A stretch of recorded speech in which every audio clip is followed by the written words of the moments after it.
charge from Peter. And at this time, we would like to extend a warm welcome to tonight's patio guests, the 2022 Saline Homecoming Court. We look forward to our homecoming celebration during halftime of tonight's game.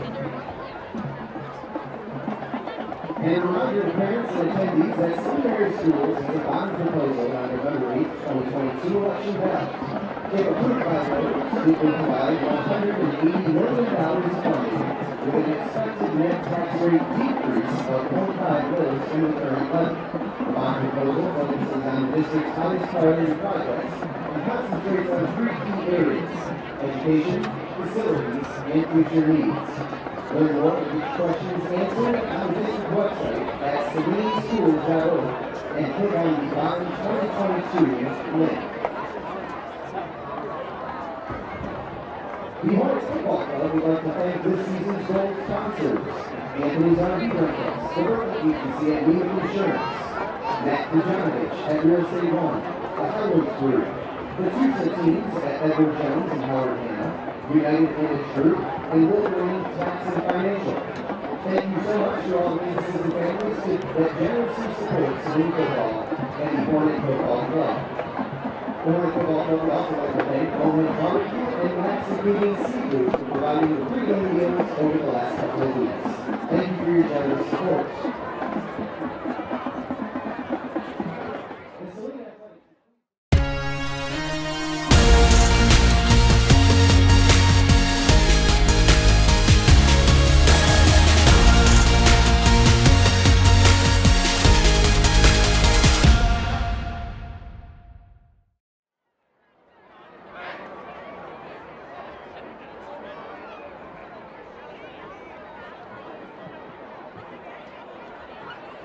And once again, good evening, ladies and gentlemen, and welcome to Hornet Stadium for tonight's homecoming game matchup between the Elgin Rangers from Arbor-Skyline High School and your third-hand Saline Hornets.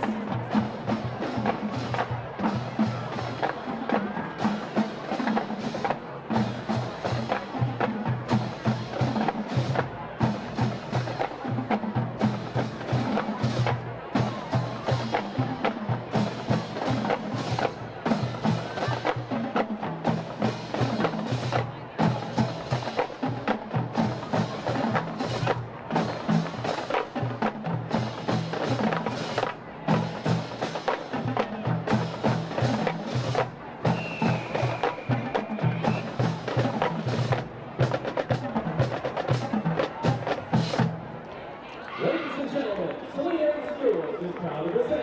SalineVideo Crew Band.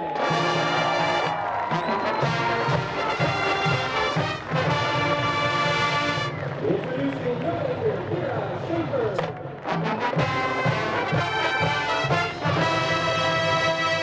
And Manager Julia Cole.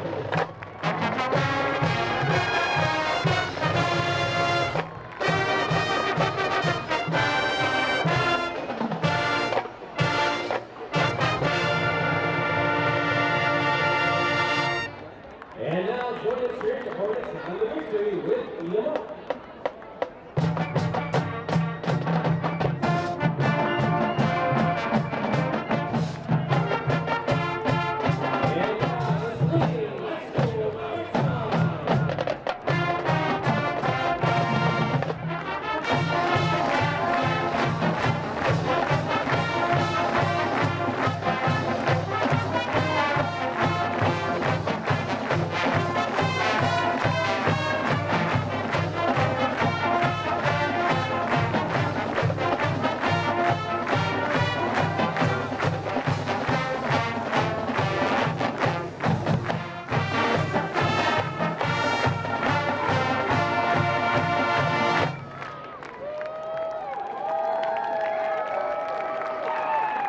And now, let's meet tonight's starting lineups. First, the offensive starters for the visiting Eagles from Arbor-Skyline.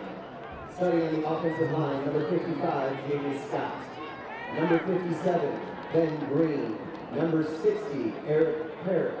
Number 66, Jarrell Reed. And number 78, Deshaun DeLoach. Starting at tight end, number 15, Louis Romanos Gavatos. Starting at wide receiver, number 2, Dimos Volicevic. Number 3, Coleman Graves. And number 11, Brady Keith. Starting at running back, number 1, Thomas Fry. And quarterback for the Eagles, number 7, Carson Mitchell. The Eagles are led by head coach Roderick Smith.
And now, fans, it's time to meet your 2022 Saline Hornets.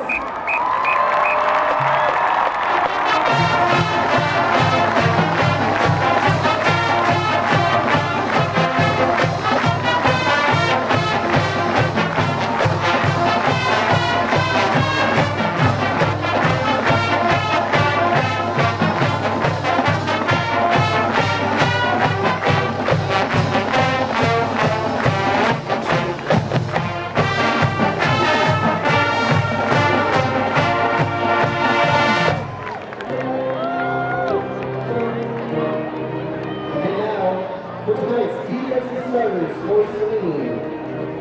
Starting in the defensive backfield, number 34, freshman James Rush.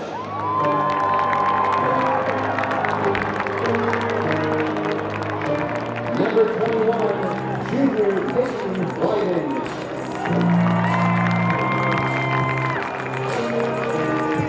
Number 2, senior Dave Tuska. And number 18, senior Garrett Baldwin.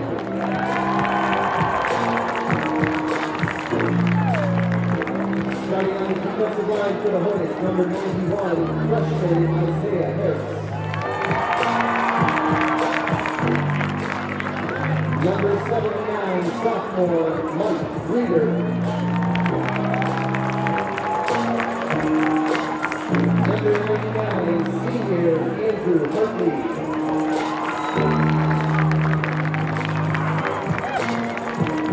And number 90, senior Sam Cruiser.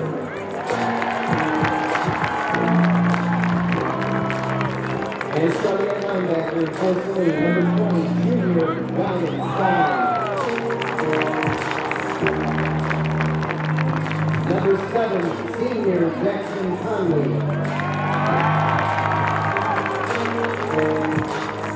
And number 80, senior Sully Mills. And our head coach, now in his 11th season with the Hornets, Coach Joe Kupka.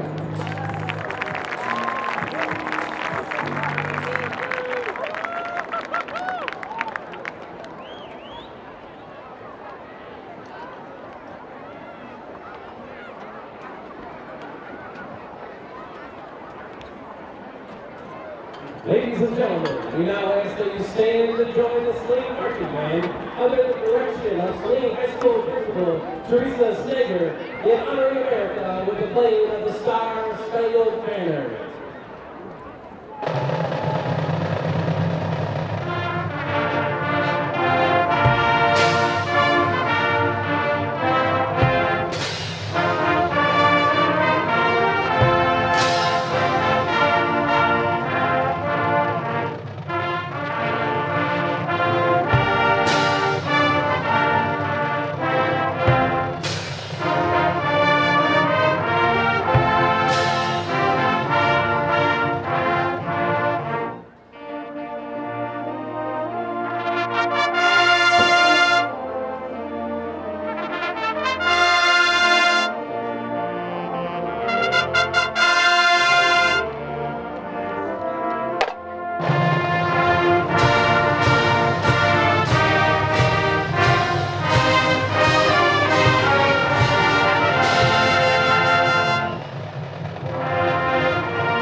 The fourth position has Saline will receive on the north end zone.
Kick turn is out of bounds. Flag on the play.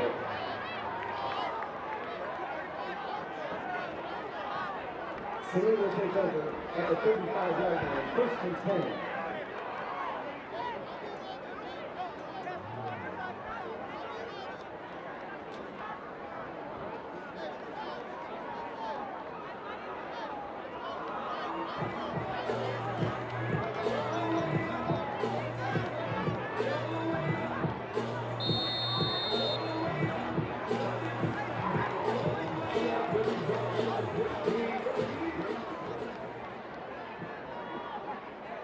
In at quarterback for Saline, number 13, CJ Cobb.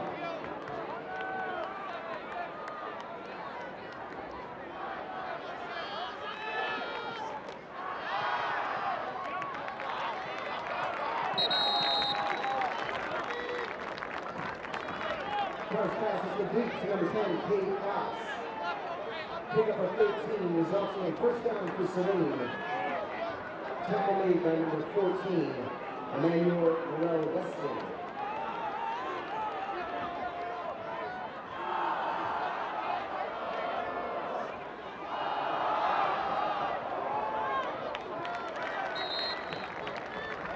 Ryan Leakhammer on the carry. Gain of 7 on the play. Tackle made by number 32, Tatavian Hines.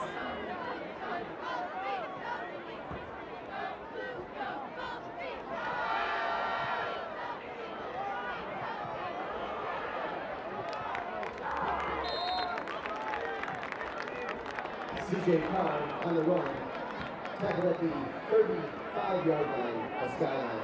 First down, Saline.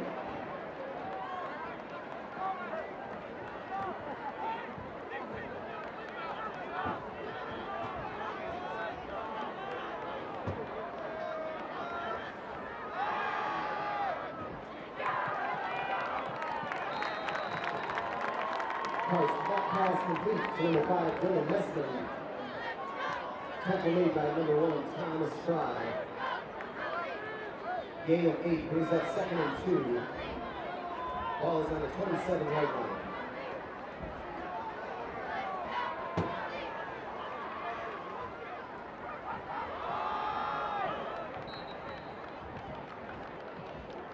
Leakhammer on the carry. No gain on the play.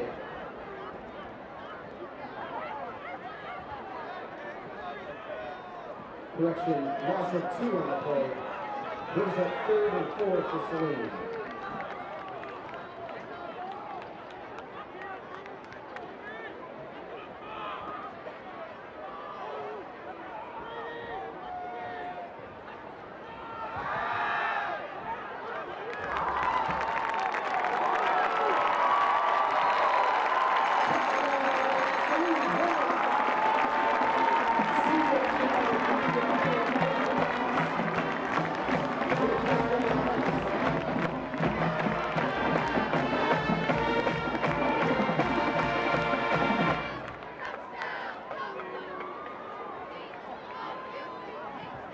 On for the extra point attempt, number 3, Riley Berman.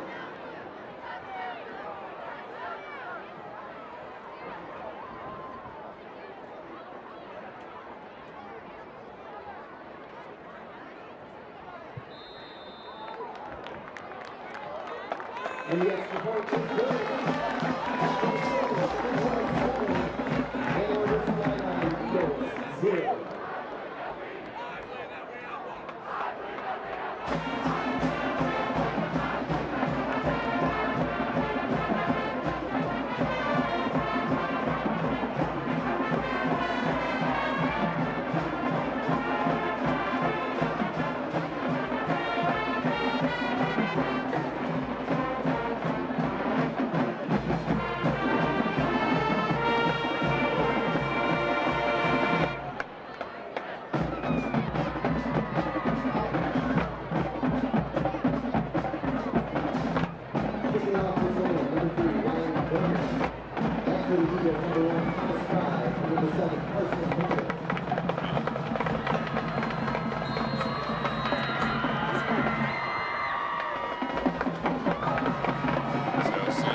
The onside kick, and they're ready to line up to kick the ball off.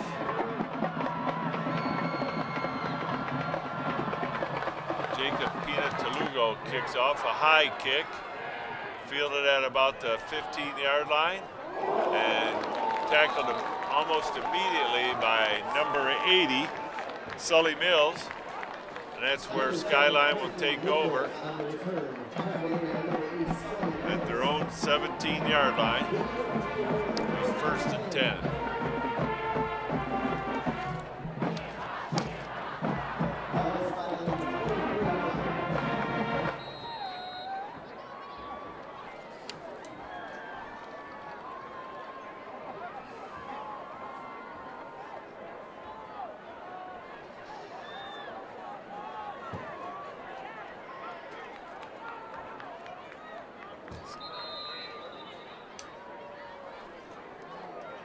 Looks like there's a delay in that. Nobody seems to be set.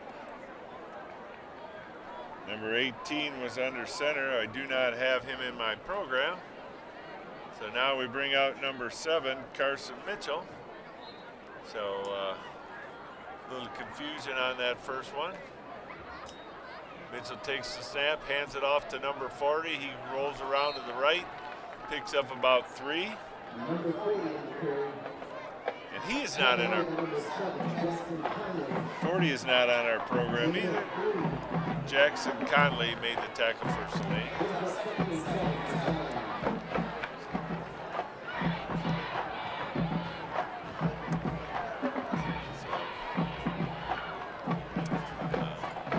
Again, it's Carson Mitchell in the backfield for Skyline, along with number 40. There's a fumble. And see who recovered it.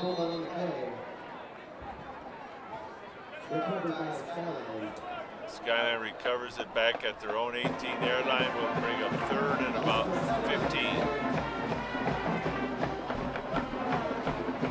So,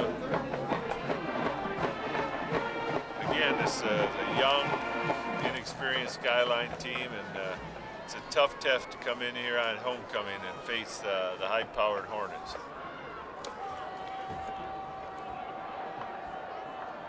Number 18 in at quarterback now for Skyline, and he's not in my program. And he is tackled by Sully Mills for a loss. Back down at about, they're going to mark him at the 7-yard line. Oh, it was Sam Cruiser. I'm sorry, it wasn't Sully Mills, it was Sam Cruiser. So it'll be 4th and 25 for Skyline. That was not the Skyline looked a little disorganized on that first series, and Saline took full advantage of that.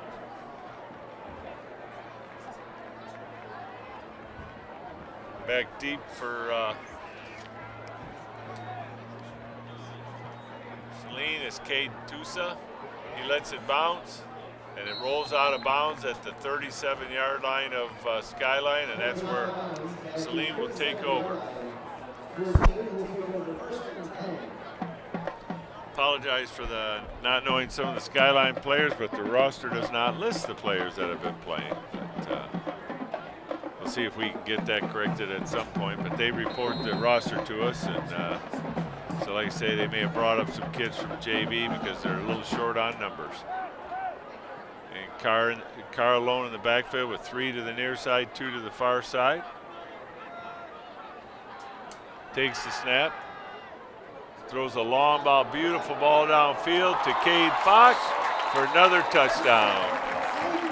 That's 2 for Fox and 2 for Carr. And that makes the score 13-0 with 7:47 remaining in the first quarter.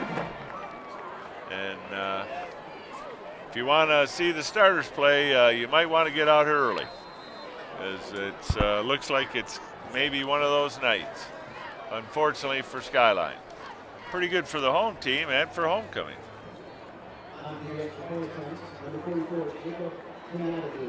Pianaku on to attempt the extra point. Kick is up. Kick is good, and that makes the score Saline 14, Skyline nothing. So we'll see what happens to Skyline here on this next possession, but seemed fairly disorganized on that first one. Didn't know who was supposed to be where, changing quarterbacks.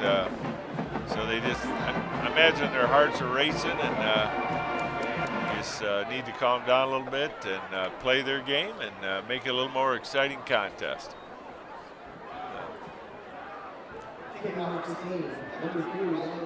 Riley Berman will kick off for Saline this time.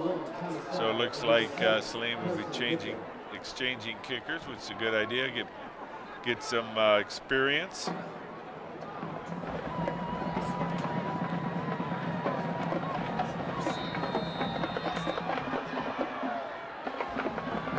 Back deep for Skyline is number 7, Carson Mitchell, and it looks like, let's see, it was number 1, Thomas Fry, but the kick goes back in the end zone for a touchback, so Skyline will have it 1st and 10.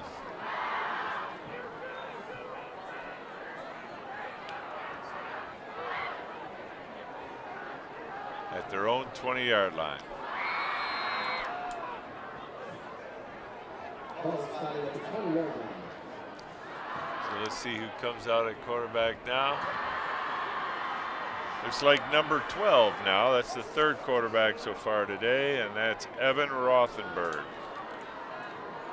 He rolls out at the naked bootleg. He's being chased, but not before he picks up 5 yards.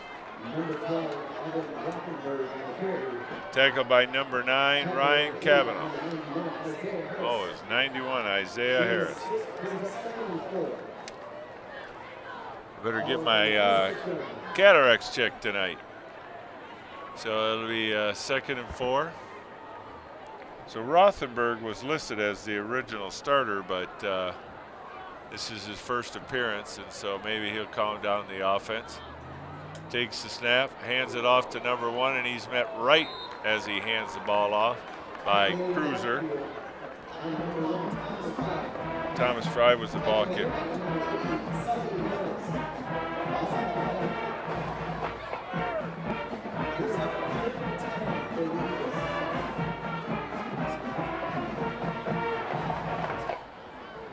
They'll bring up 3rd and 10. Skyline is yet to attempt to pass with 6:36 remaining here in the first quarter. They split out 2 to the near side, 1 to the far side, with 2 in the backfield. Fakes the handoff, throws the ball deep, and it's almost intercepted. Oh, it is intercepted by number 18, Garrett Baldwin. Oh, they ruled it wasn't he didn't control it to the ground, so it'll be 4th down, and Skyline will be forced to punt. Rothenberg threw that double coverage, and Saline was able to wrestle it away from the receiver and almost came up with the interception. Back deep is Tusuf to receive the punt from Skyline, who seems to be a few members short on the punt team. They may have to use a timeout here. And they took a delay of game penalty instead. Again, Skyline seems to be a little struggling here. Get a little better organized, and they're hurting themselves right now. So, again, Cade Tusa back to receive the punt.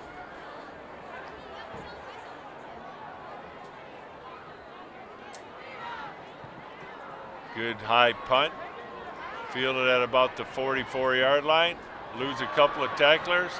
Cuts it back in the middle and carries it to about the 34-yard line, where that's where Saline will take over with 6:02 remaining in the first quarter. Saline will have their third offensive possession. Nice run back by Tusa.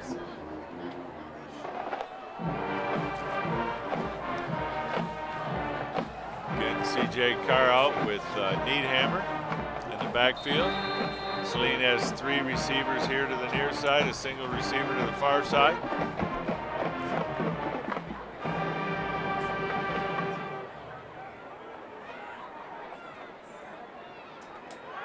Carr steps up in the pocket, throws it, intended for Messman, and is a little high. Would have been a nice catch down about the 8-yard line. Be 2nd and 10.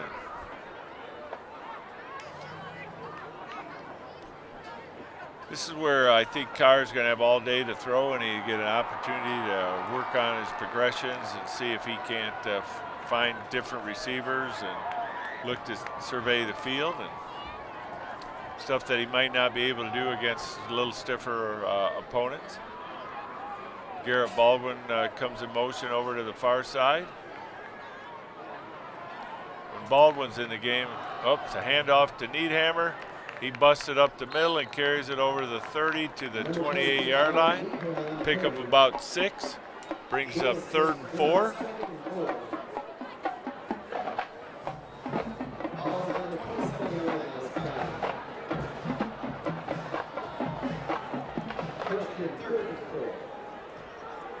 Saline here with 3 to the near side, single receiver to the far side.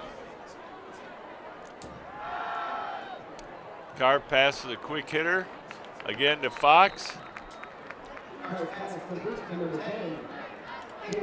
Good enough for the Saline first down, about the 18, 19-yard line, depending on where the ref spots. It looks like the 19-yard line. Saline shuffling players in and out.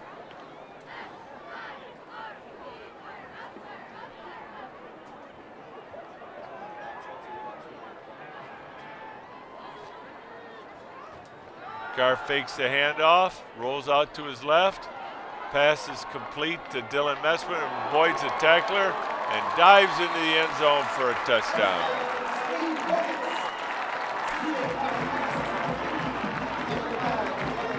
So it's a nice eluding of the tackler, and then saw the blue of the end zone and dove for it for another Saline touchdown. So with 4:51 and an extra point attempt coming, it's Saline 20, Skyline nothing. Again, Riley Berman on to attempt the extra point.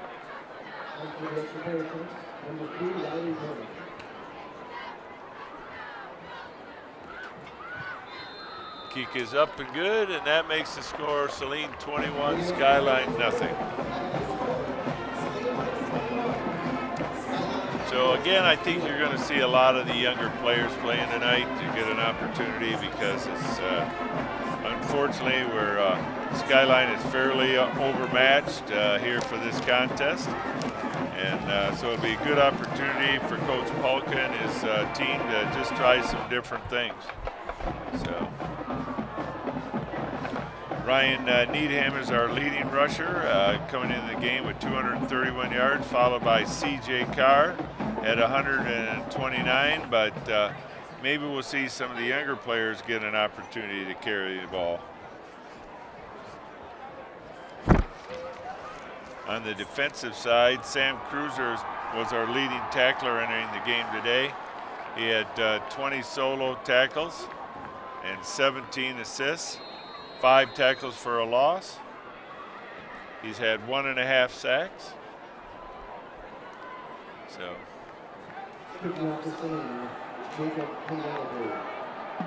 Pinata to kick off for Saline.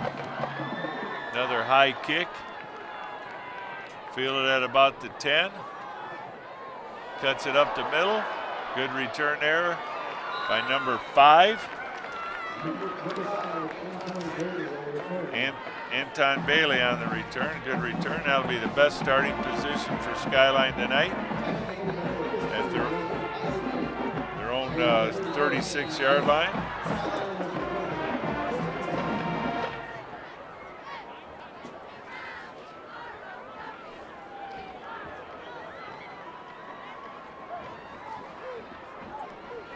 Again, Rothberg back in at quarterback for Skyline.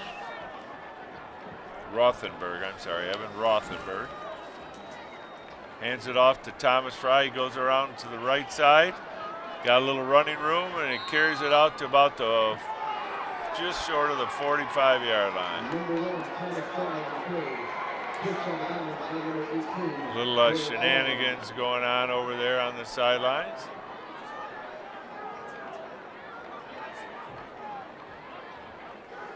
So that'll bring up 2nd and 1.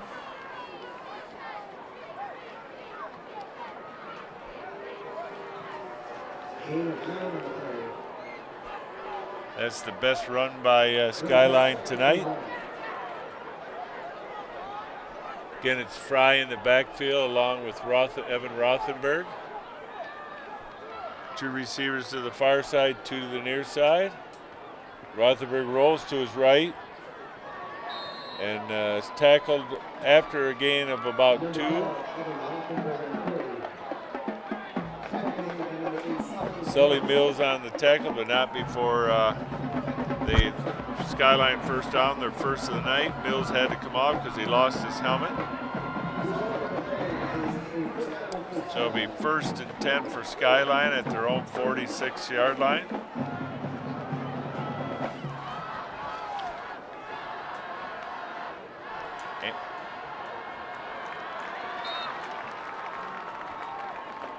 Rothenberg wanted to attempt to pass, and he was rushed. Rush got to him, tackled for a sack by Andrew Harley. So it'll be a loss of 6. It'll be 2nd and 16. So now Skyline puts themselves in a hole. They've been doing good on first down on this drive, and now 2nd and 16 changes up what they probably want to call. They got 2 to the near side, 2 to the far side. Saline blitzes. Rothenberg rolls out, keeps the ball, carries it out over the 40 to about the 43-yard line, where it'll be 3rd and 13. 91 on the tackle for Saline, Isaiah Harris. That was a gain of 3 on the plane, so it'll be 3rd and 13 with 3:26 here remaining in the first quarter. So,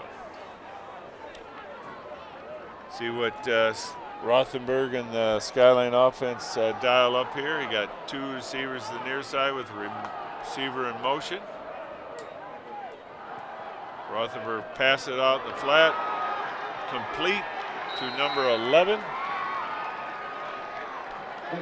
And that's Brady Keith, and depending on where they spot it, may be good enough for a first down. Sully Mills on the tackle, and they do give Skyline a first down in Saline territory at the 43-yard line. So Saline went to bat that ball down and missed it, and that left the receiver wide open to run for after the catch for enough yards to pick up the first down. Fry on the carry again. Mills on the tackle along with number 7, Jackson Conley. Gain of about 1. Brings up 2nd and 9 at the Saline 42-yard line. Again, it's Fry and Rothenberg in the backfield, 2 receivers to each side. Again, Saline kicks up, and they go to blitz on the play, and pass is complete to number 11 down to about the 35-yard line.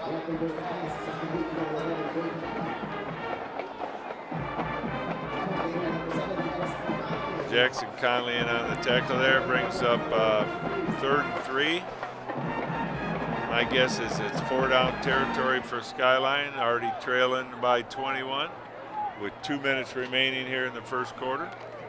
Saline blitzed on that play, didn't get home, and that left receiver open to pick up that gain.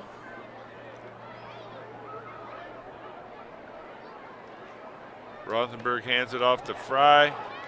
He is tackled at just about the line of scrimmage by number 79, Michael Reeder. Now bring up 4th and 2 at the 35-yard line. Like I said, I assume this is 4-down territory for Skyline, especially trailing 21-0, and 1:25 remaining here in the first quarter. Rothenberg got his play on the sideline, coming back in. See what they do. They've had some success rolling out. Maybe that's what he does. They've got number 40 and Fry, and number 1 Fry in the backfield, but it looks like Skyline wants a timeout to talk it over.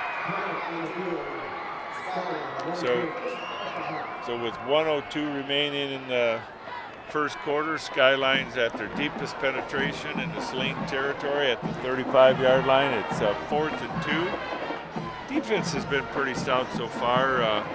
I think they're also trying certain things tonight. They've been doing more blitzing than they've had in some of the prior games, and just experimenting with different coverages. And Rothenberg has seemed to settle down the Skyline offense. They are a little more controlled in this drive, and we'll see if they who can respond here. Is it Saline's defense or Skyline's offense?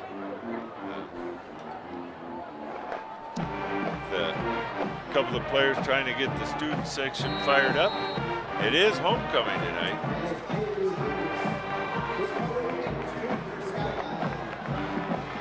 Again, it's a beautiful night for football. If you're not, if you're close, come on out, watch the last 3 quarters. And Rothenberg in the backfield.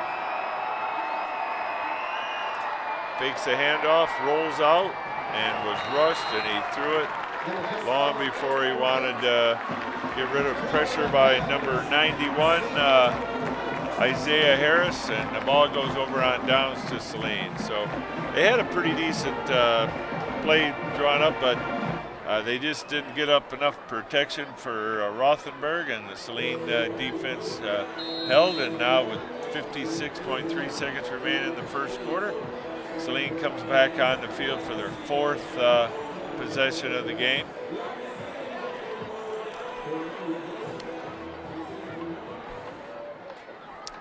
Saline will have a single receiver here to the near side, 2 to the far side, with Needhammer in the backfield along with Carr. Fake the handoff to Needhammer, pass out the flat to number 8. He misses, makes a tackler miss, and he's sprinting along the sidelines and pushed out at about the 16-yard line. Roman Laurel, that's his first catch of the night. Roman has had a great season, but there is a flag on the play back about the 42-yard line, so see what that's all about. But that's Roman's first catch tonight. He's, like I say, he's having a great senior season. So we'll see what that flag's all about. Something against Saline, so it appears to be an illegal block.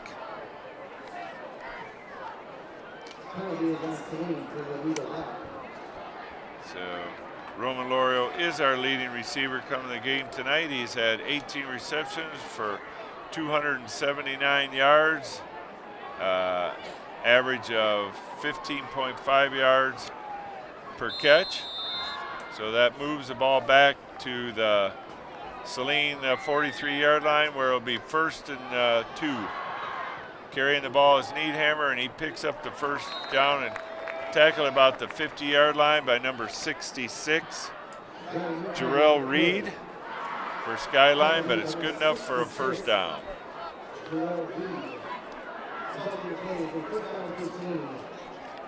So again, Roman Lorio's our leading receiver, followed by Garrett Baldwin. They're very close.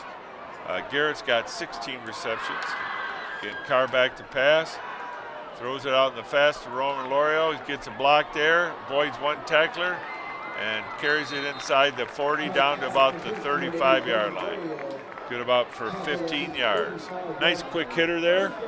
And brings up another first down for Saline at the Skyline 15-yard line with probably the last play of the first quarter. So, and that will be. So at the end of the first quarter is Saline 21, Skyline nothing. So again, some of the other receivers, the third leading receiver is Ryan Needhammer. He's 9 receptions for 107 yards and almost 12 yards a catch. So Saline's really passing the ball around. Carr has done a great job of connecting with a lot of receivers, and tonight he started with Cade Fox. And Fox has already got 2 touchdowns. He had come into the night with only 11 receptions and 73 yards, but he did have 2 touchdowns, and he's doubled his touchdown total to 4. So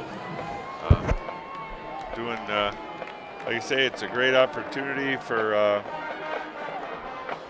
Coach Polka to get some other players an opportunity to get some game experience. And I expect we'll see, if not in the first half, primarily in the second half, a lot of kids that don't get quality playing time early in games.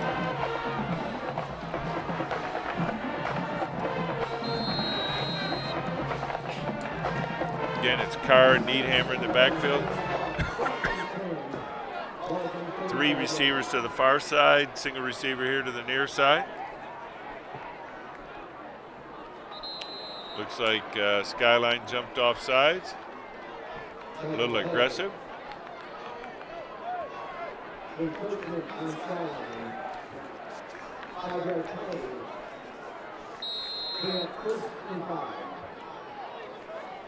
Again, that's probably a little youth. That was a sophomore linebacker and just getting a little excited. Probably had a blitz on and he was ready. Carr again throws it over the middle. Complete to Roman Lorio. Good enough for a first down at the Skyline 22-yard line. Oh, it was Fox on the reception. Cade's having a night tonight. So is Carr.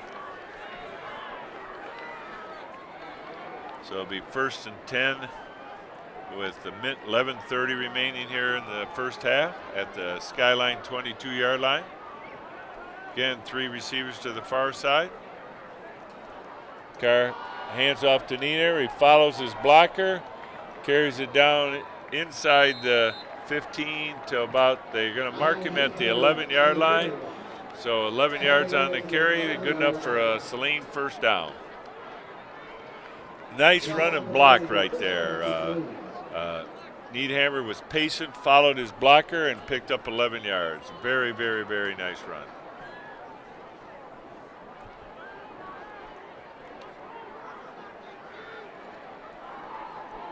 Again, it's Carr and Needhammer in the backfield, trips to the far side.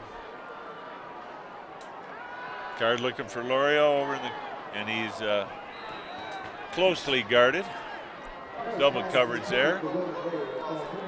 So bring up 2nd and 10 with 10:43 remaining here in the first half. Those are pure timing patterns. Carr's got to throw that ball before his receiver's ready to receive it and just hope that he can run underneath it. I'm sure they practice that a lot in practice during the week, and it's just good to see if you connect in the game. So single receiver to the far side, 2 to the near side. Hand off to Needhammer, again follows his blocker and carries it in the end zone for a touchdown. Another nice 11-yard run by Ryan Needhammer, and again followed his blocker and walked her into the end zone. So with 10:37 remaining in the first half, an extra point attempt coming, it's currently 27-0. Pignatadou to attempt the extra point. Kick is good, and that makes the score Saline 28, Skyline nothing, with just over 10.5 minutes remaining in the first half. Remember, if any team gets up by 35 or more in the second half, it becomes a running clock under Michigan High School Athletic Association rules. So it may be a quicker second half if this trend continues. So if you're out there and you're looking for something to do on a Friday night, you better come on over. Again, it's homecoming. Got a great halftime performance ahead of you. We're going to announce Mr. Pretty Legs and the homecoming court queen, and probably have a float contest or two, but I don't see them around here, but they'll probably announce it. So.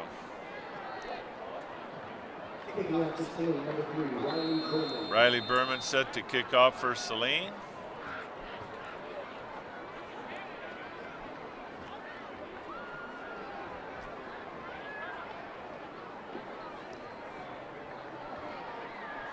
Here comes Berman.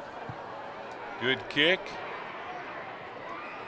Fielded at about the 2 by, looked like Mr. Fry, and he carries it out over the 20. Nice return. It was Carson Mitchell. So Mitchell returned that, and good return by him. It'll be first down Saline, or Skyline at their own 22-yard line.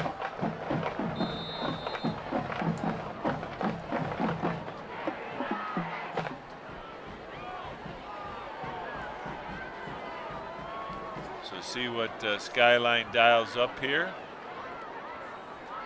They sent number 40 off. He comes back in. Well, number 11 comes off. So again, still some confusion on offense for Skyline. And that forces Skyline to use their second timeout. Just couldn't get the right group out there to start this possession. Again, I reiterate that Skyline's a smaller in number team and fairly young, and it just need more practice and reps, and hopefully by the end of the season they're playing much better than they are here today.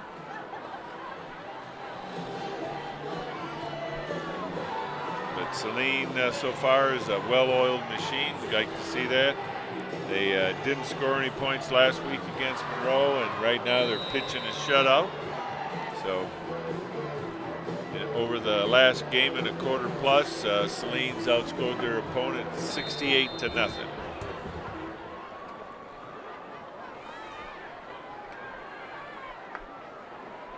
And Rothenberg in the backfield sets a receiver in motion, and it's Fry, and he is met in the backfield.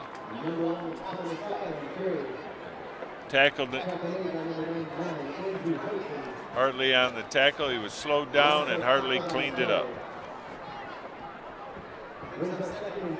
Looks like loss of 5 brings up 2nd and 15. So Skyline's trying to do something different, trying to make the linebackers adjust, make people move, but that was a slow developing play, and the offensive line didn't keep their blocks.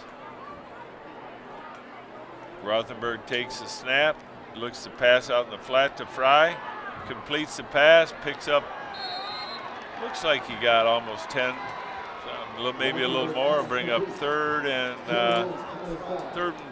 5, 3rd and 4. So pick 'em 9, we'll say. So 3rd and 5 for Skyline.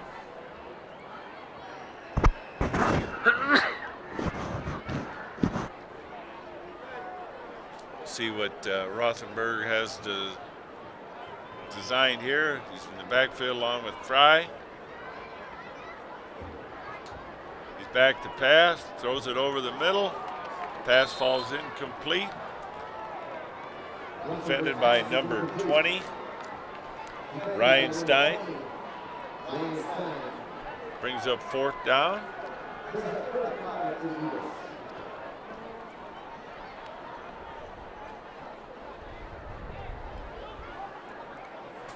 Back to receive for Saline is number 2, Tusa. That's to return to Saline, number 2, Kate Tusa.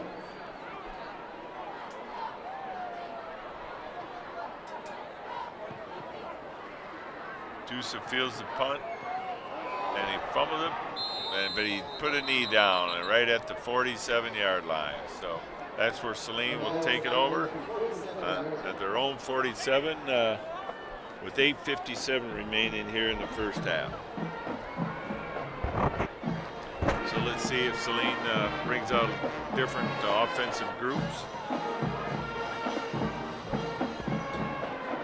Trying to get some kids in the first half before it's a running clock. And Carr comes out with Needhammer, so looks like it's still primarily the starters. Again, Skyline's a little disorganized. Carr drops back to pass, steps up in the pocket, and lets her fly. Down, oh, a beautiful pass. Intended for Roman Lario, just off his hands. Fairly well defended on that play, but it was a beautiful, nice toss by, of over 50 yards by C.J. Carr, and but it brings up 2nd and 10. Nice, beautiful spiral. It looked like Roman had a step on his defenders, but they were able to defend that, and he couldn't reel it in. So brings up 2nd and 10. Again, these are things that Saline can work on. And again, Skyline jumps off, approaches. So bring up 2nd and 5.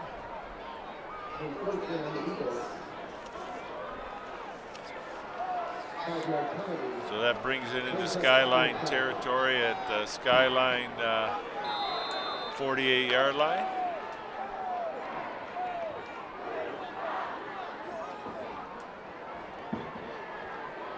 Little change in personnel here. For one, Saline seems to be a bit confused. 6 seconds on the play clock. 4, 3. Get the handoff. There's a flag on the play. Needhammer cuts it up. Got it. Makes a couple of tacklers miss. Running a beautiful run, but there is a flag on the play. It was a nice 37-yard run, but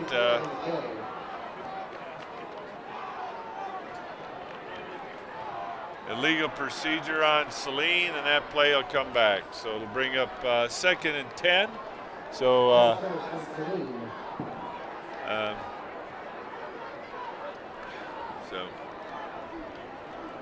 it looked like there was some confusion on Saline's part, and maybe they had a covered receiver or didn't have enough men up on the line, but whatever it was, that procedure penalty cost Saline 5 yards, and for some strange reason, instead of 2nd, I think they spotted the ball in the wrong spot.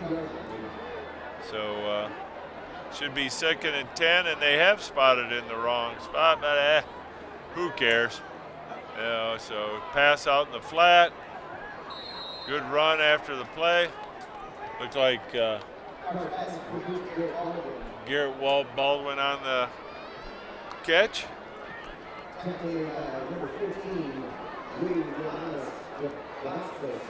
And I don't think the officials realize it's now 3rd down, because they had it at 2nd down, but it is 3rd down, and it should be 2nd and 3rd and 1, but they have it marked as 3rd and 6.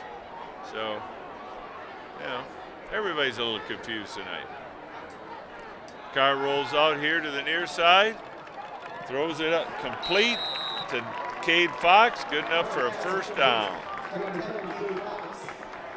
Down at the Skyline 38-yard line. It'll be 1st down Saline with 8:25 remaining here in the first half.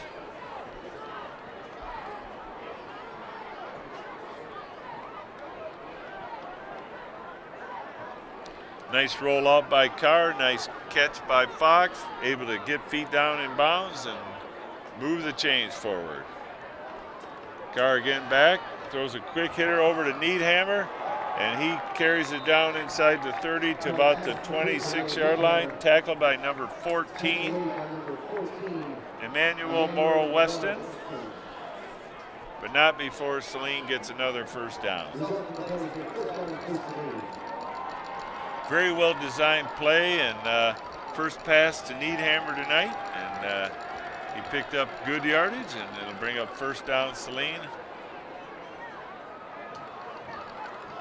Handoff to Needhammer. Again, he hesitates, hides the ball and carries it down to about the 21-yard line. Pickup of 5. Carson Mitchell on the tackle, number 7 for Skyline. Be 2nd and 5.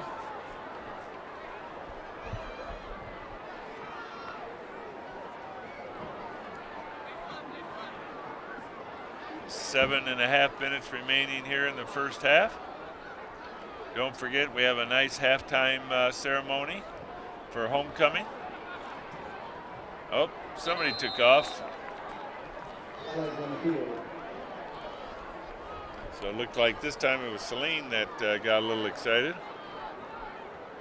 The right side of the offensive line.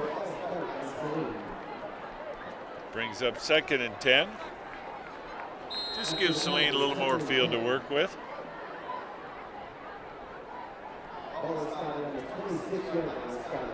Saline has trips to the far side, 2 to the near side with Carl all alone in the backfield. Sets back, avoids the rush, rolls out, throws a wide open receiver to Garrett Baldwin, and he dives in the end zone for a touchdown. No, it's Cade Fox again. That's the 3rd touchdown by Cade Fox tonight. He's having a game. So, but there is a flag on the play, so let's see what they call that. And it appears that they may be coming back. Might have been a little holding there.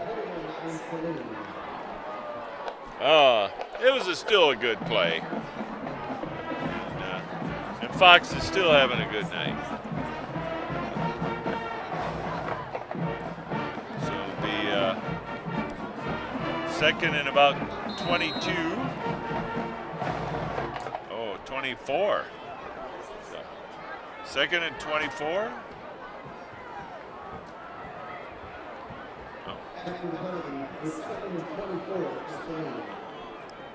So trips to the near side.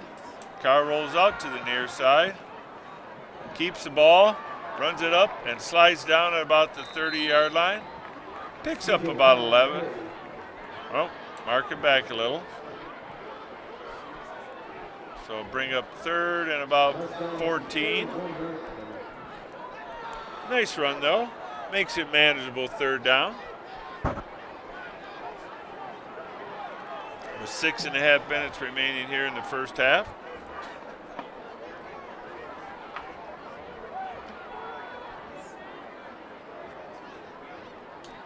Carr rolls out to the far side, rolling. Got a receiver. Complete to about where the official marks it at about the 22-yard line. Again to Roman L'Oreal. Nathan Smith on the tackle for Skyline. And it'll bring up about 4th and 7. So let's see what Saline does. I guess they're going to go for it. No real reason to try a field goal here. Carr in the empty backfield.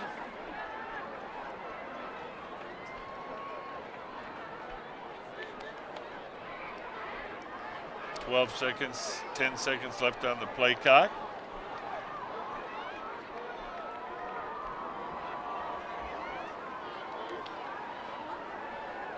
Carr takes the snap, pass over the middle. It's complete. Good enough for a first down.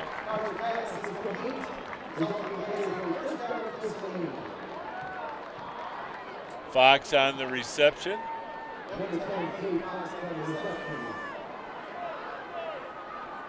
He got a little banged up on that play, so he'll come out for a minute. loosen a couple of molars, it looks like. So it'll be first down, Saline at the Skyline 11-yard line. Handoff to Needhammer.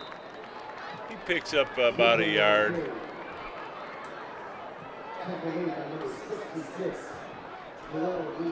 Jarrell Reed on the tackle for Skyline and bring up 2nd and 9. With just a little over 5 minutes remaining here in the first half.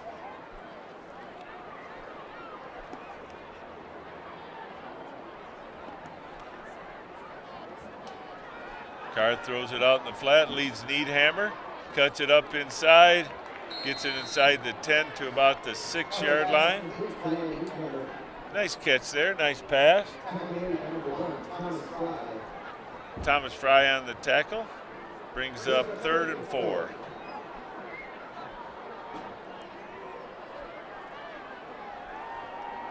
Again, Saline's trying to do a few different things here. Mix it up. Got trips here to the near side. Needhammer and Carr in the backfield.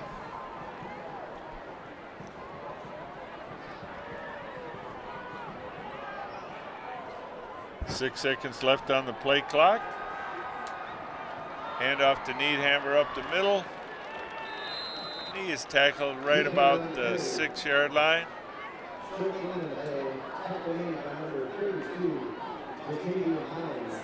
Be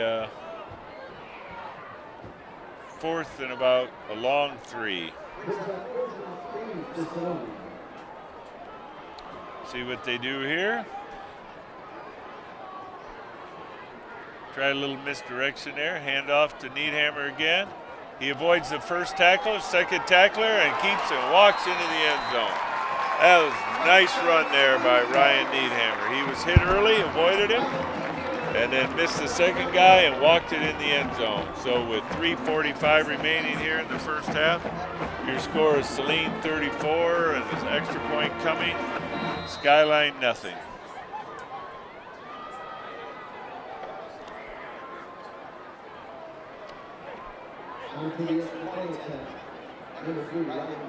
Berman on to attempt the extra point.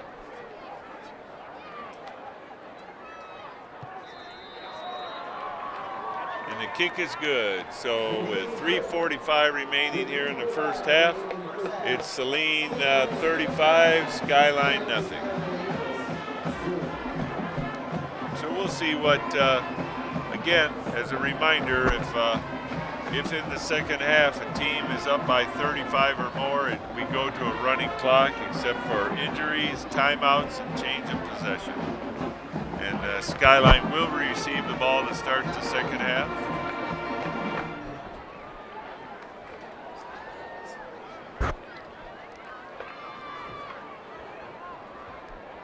Let's see who's out there to kick off this time.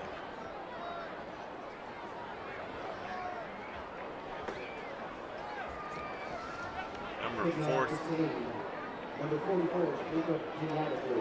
Pignatalu to kick off for Saline. So it's good. They're getting both kickers a lot of work here tonight on kickoffs, extra points. So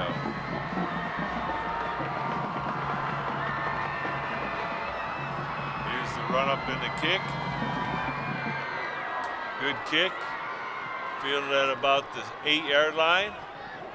It looks like by Carson Mitchell, and he carries it out over the 20 to the 23-yard line.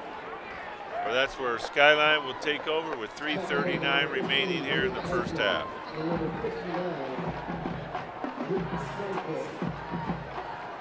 '59 Luke Sundquist assisted on that tackle.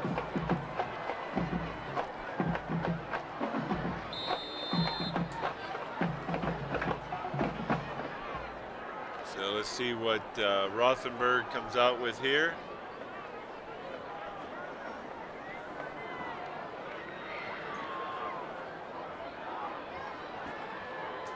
We got number 25 in motion. He hands it off to 25, and he is popped.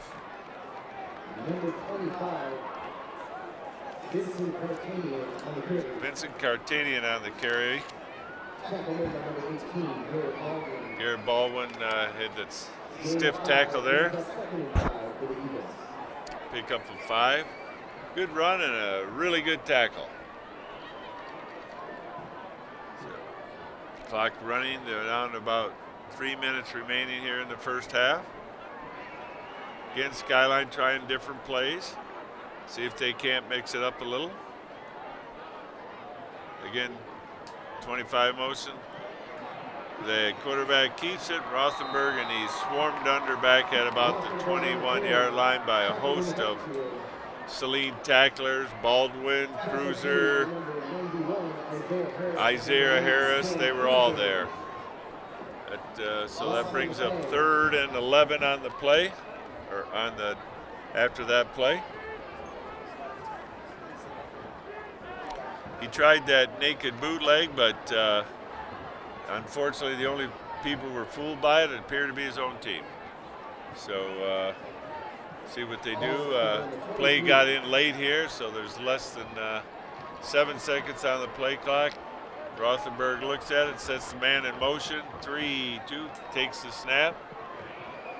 Throws it out in the flat to number 11 where it's complete. Nice pitch and catch, but it's short of the first down, so it'll be 4th and 7.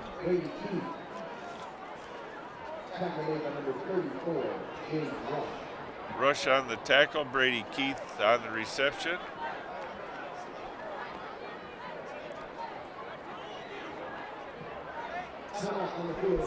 Saline calls the timeout to, I guess, to give the offense one more shot at a touchdown here at the first half. That may be the end of the night for a lot of these offensive players if they do score it. So, and it is homecoming for the seniors.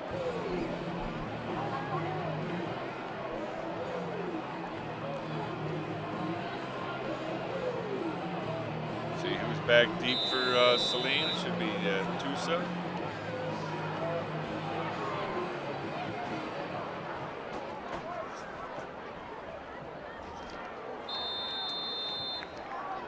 Like Brady Keith set to punt for Skyline.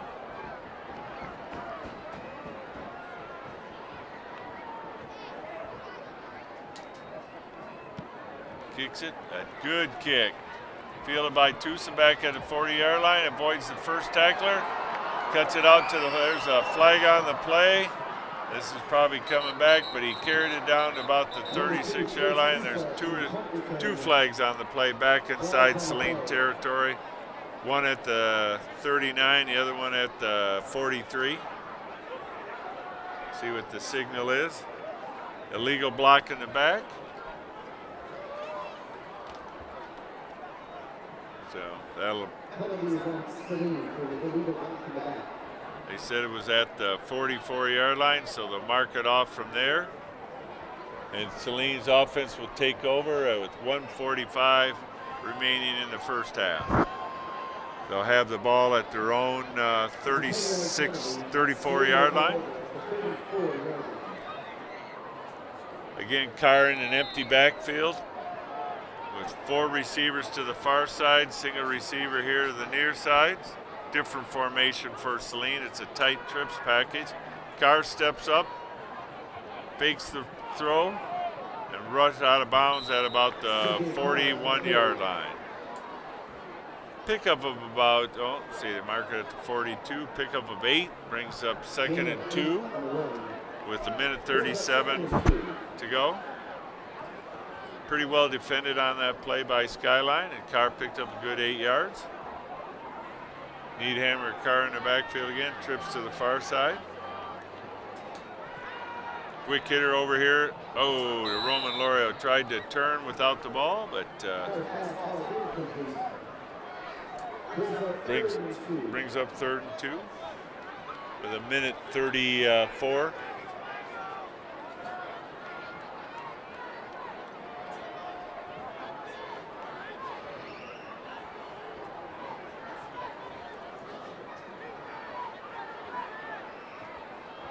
Again, an empty backfield for Carr. Trips to the far side with 2 receivers here to the near side. Carr has all day, throws it deep downfield, right in the hands of Fox, and he just couldn't bring it in. That was another touchdown. Hit him in stride, but that over-the-shoulder catch sometimes can be a challenge, and pass falls incomplete. So with 1:27 remaining and 4th and 2, let's see what Saline elects to do. With that, Fox had gotten behind the defensive backs, and Carr put a beautiful pass on the numbers, but was unable to haul it in. So handoff to Needhammer, and he picks up the first down at the 45-yard line.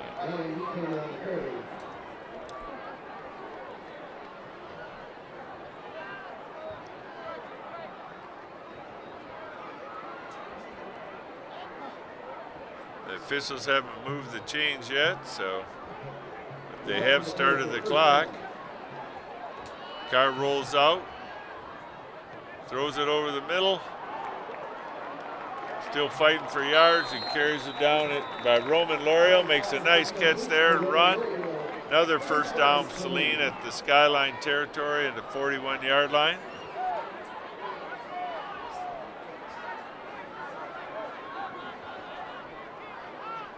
Under a minute remaining here in the first half. Trips to the far side, 2 to the near side. Carr in an empty backfield. Throws it over the middle, nice screen play. Caught by Fox, he eludes one tackle and knocked out of bounds inside the 10. But there's another flag on the play. We'll see what that is, but it's fairly far down the field, so even if it's a legal block back at about the 5 or 6 yard line, there'll still be a good gainer for Saline. And it was against Saline. So they'll mark the ball back at about legal block. So it's so that'll be mark at first down at Saline at the Skyline 15-yard line with 39.9 seconds remaining.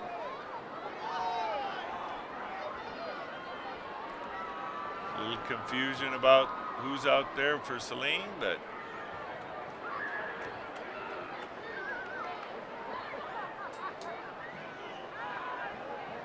pass over the middle and complete for a touchdown to Roman L'Oreal.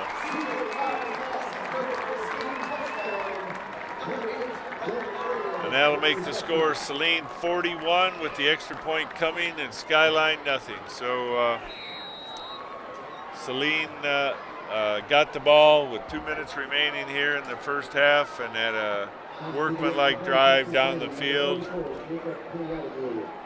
And with the extra point coming, Piñatagu to attempt the extra point. Kick is up, kick is good. So with 34.5 seconds remaining here in the first half, it's Saline 42, Skyline 0. So we'll see who comes out here in the second half, but with a 42-0 lead, I think that may be the end of most of the starters, at least for a while in the second half. He may give them one possession, but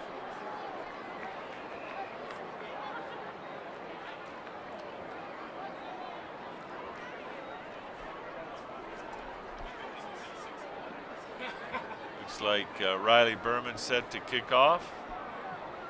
Kicking off the Saline, number 3, Riley Berman.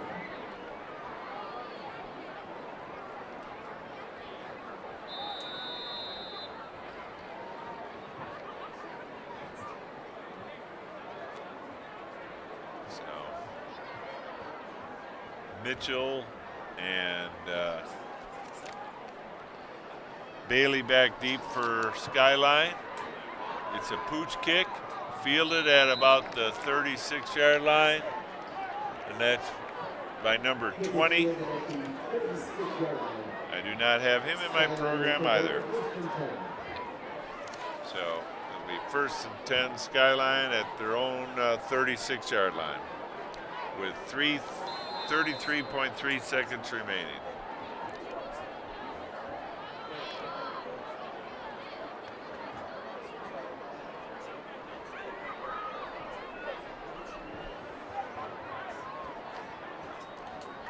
Rothenberg back to pass, takes the snap, he's forced out of the pocket and runs out of bounds.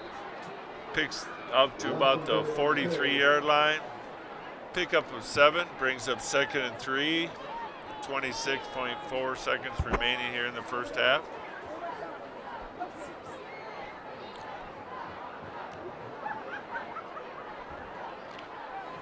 Again, Skyline will get the ball to start the second half.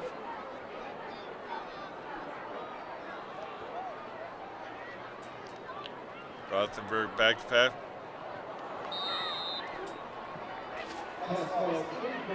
Pass was intended for number 5, Antoine Bailey, but so brings up 3rd and 3. Bailey was wide open. He tried to run before he caught the ball, but he had some running room there.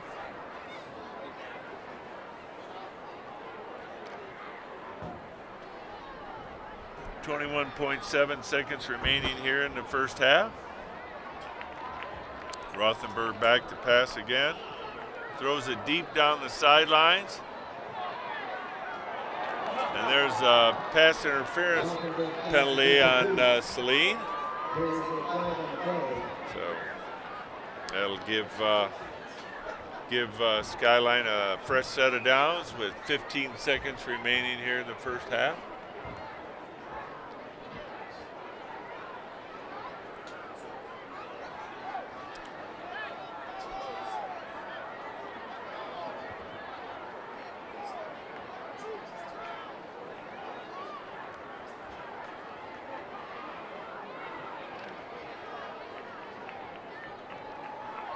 So it'll be first down Skyline at Saline 42-yard line.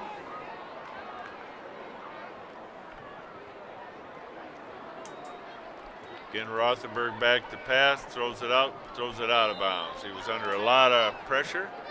So under 10 seconds remaining here in the first half.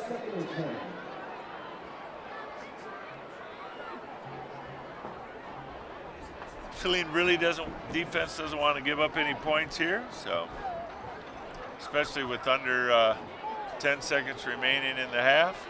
It's 2nd and 10 at the 42-yard line.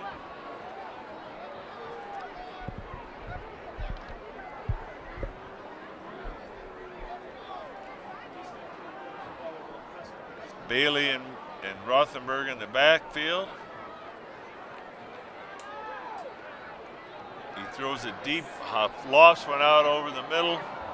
Closest player was James Rush for Saline. So it brings up 3rd and 10 with 3:33 remaining here, or 3 minutes and 3.3 seconds remaining here in the first half.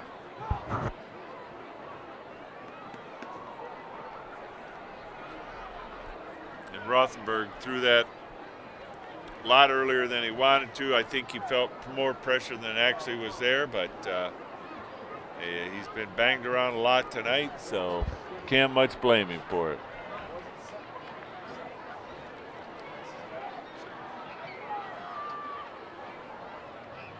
This may be the last play of the first half. He's under pressure. There's a flag on the play. He throws a wobbler down in the end zone. Intercepted. Garrett Baldwin on the interception. There is a flag on the play, but it's holding against Skyline, and that's declined, and that'll be the end of the first half with the score Saline 42, Skyline nothing. Remember to stick around here for all the halftime festivities, and remember after the game the marching band will perform because they won't have time to perform here at halftime.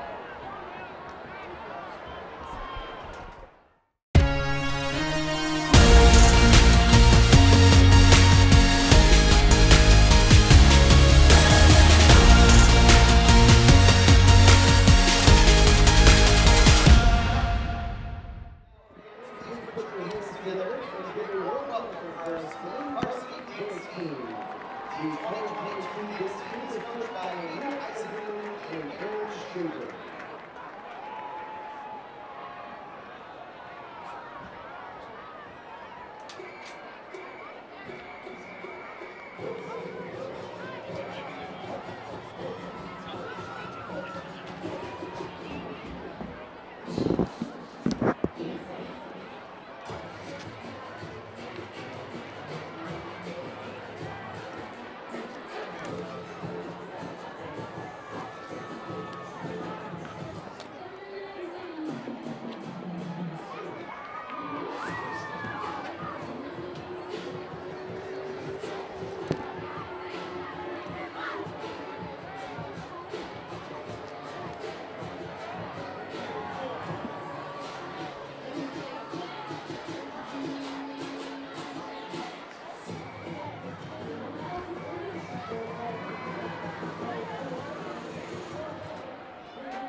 And fans, please now join me in welcoming to the field the 2022 Saline High School Marching Band.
Ladies and gentlemen, welcome to the 2022 Saline High School Homecoming Celebration. We are pleased to welcome all Saline alumni, students, staff, administration, community members, and guests back home for the festivities. The Saline School's family is proud of its heritage and is thrilled to present this homecoming show based on those traditions. To all alumni, welcome home. To kick off tonight's program, we'd like to thank the 175 members of Saline High School Marching Band, under the direction of Mr. Nate Landman, Ben Reed, Scott Campbell, and Rebecca Alderman, and featuring drum majors Chris Schaefer and Dean Arcones. They will be performing their halftime show and teach final careers during their post-game performance. Thank you, Saline High School Marching Band, for providing the backdrop to tonight's crowning. A very special thank you to your Saline High School drumline for your participation today for Spirit Day. A special thank you also goes out to our class advisors, sophomore advisors for Squeaky and Melanie Scott, junior advisors Brandon Smith and Jonathan Zuka, and senior advisors Eileen and Audrey Lucas. Thank you also goes out to Saline High School Principal Teresa Slater, SWWC Director Dr. Ryan Rowe, Assistant Principals Rosanna Dean and James Rathrow, Athletic Director Ashley Manda, Dean of Students Jen Brown, Tyler Tonka, and Susan Cody, our custodial staff, security team, secretaries, IT department, and all of the other staff for your help with the activities and events this week.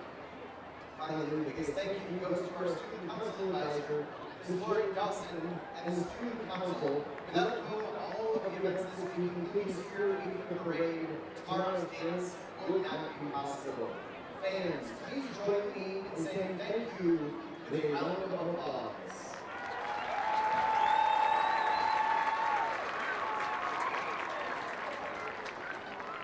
And now, the 2022 homecoming court is assembled on the field. The court comprises representatives from each class nominated by their peers. Homecoming court is selected by the entire student body through voting this week. Students are asked to nominate 2 peers, and the students with the most votes were appointed to homecoming court. All of these students are earned to know their school spirit, friendliness, enthusiasm, and participation at school. Representing the freshman class of 2026 is Reese Rupert and Nolan Fine.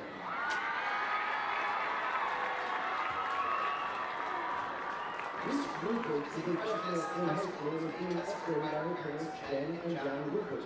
Her favorite subjects are math and science. Reese has been playing softball since she was 8 and plays travel softball for class. Reese aspires to play softball in college and plans to pursue a career in the medical field where she can help people. She enjoys traveling and shopping in her free time.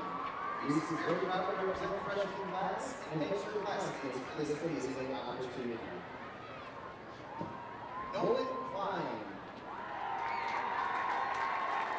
Nolan is a freshman at Saline High School and is being escorted by his parents, Lisa and Jeff Klein. His favorite subjects are English and world history. Nolan has been playing football, basketball, and baseball since kindergarten, and is currently playing baseball for Legacy Adidas 15U, and plays basketball and football for Saline. Nolan aspires to play baseball at the college level and pursue a job in business. He likes hanging out with friends and family in his free time, and Nolan is very proud to represent the freshman class and thanks his classmates for an amazing opportunity. Congratulations to both Reese and Nolan.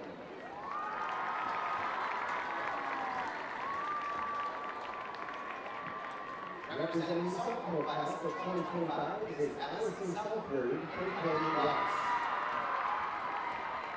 Allison is escorted by Jamie and Alan Southward.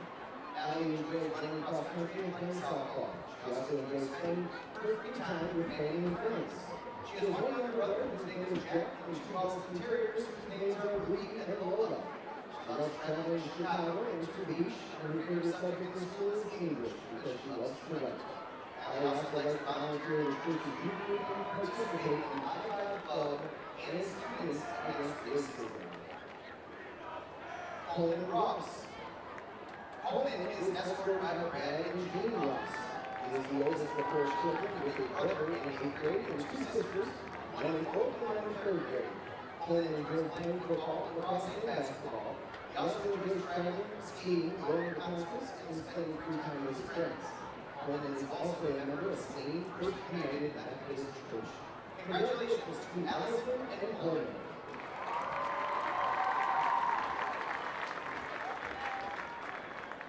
Representing the junior class of 2024 is Aaron Gruden and Drew Miller.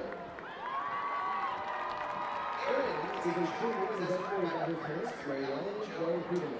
Aaron is a baby girl in the Saline High School marching band and plays the clarinet in the Saline High School Symphonic Band. Is a member of the Saline Florida's national and world teams, where her team earned a silver medal in the Netherlands this summer. Aaron is also involved in the National Honor Society, Kid Crew, and Student Council, where she is media chairperson on the Executive Council. She is also in SAD, helps with her church's middle school youth group, is a student teacher for her baton twirling team, and has been a Girl Scout for 12 years. In her free time, Aaron loves playing with her 2-year-old dog, Margot. Next, we have Drew Miller. Drew is accompanied by his parents, Jennifer Miller and Wesley Miller. Drew is currently a junior at Saline High School in his first class as the class of 2024 president. He is on the swim and dive team, the tennis team, and a member of both Dance Alliance and the other Dance Management National Dance Companies. He is a part of Student Council, Kid Crew, Fellowship of Christian Athletes, and Fencing Club at Saline High School. In the summer, he enjoys coaching diving and lifeguarding at Travis Point Country Club. In Drew's free time, he enjoys eating raisin canes and watching shrimp. Congratulations to Aaron and Drew.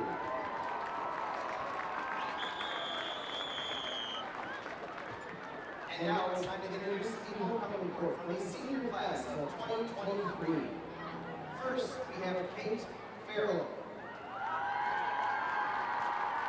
Kate is escorted by her parents, Evan and Ed Farrell. Kate is a successful student at SHS and is a captain in the cross-country team. She is also an executive council member of Fencing Club. After graduation, she hopes to attend Michigan State University while majoring in special education and speech pathology. In her spare time, she enjoys art and interior design along with hanging out with her friends. Next, we have Ellie Fred.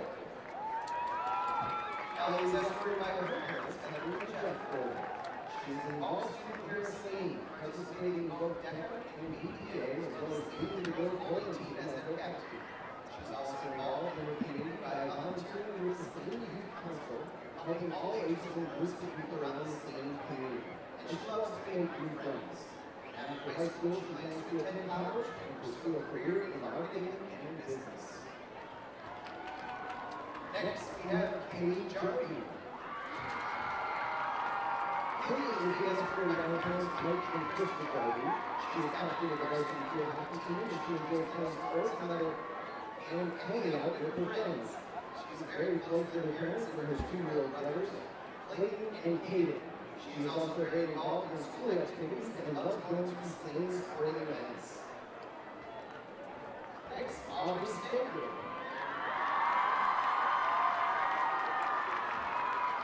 Aubrey is accompanied by her parents, Alisa and Andy Stager. Aubrey is a senior at Saline High School, and she is a captain of the cross-country team, as well as the track and field team. Aubrey also plays lacrosse for the high school and for Triumph Lacrosse Club. In her free time, she enjoys hanging out with her friends and going to Target. Her favorite food is ice cream. Next, we have David Franklin. David is being escorted by his parents, Carol and Doug Franklin. David has been a member of the school marching band, where he is a section leader this year. He's also been a member of the band ensemble for 4 years, while being a section leader for the last 2 years. He likes to spend time with his friends and family, play disc golf, and listen to music. He would like to thank his friends for voting him into the homecoming board and his teachers for helping him survive high school. Gregory Morton. Gregory is being escorted by his parents, Brian and Carrie.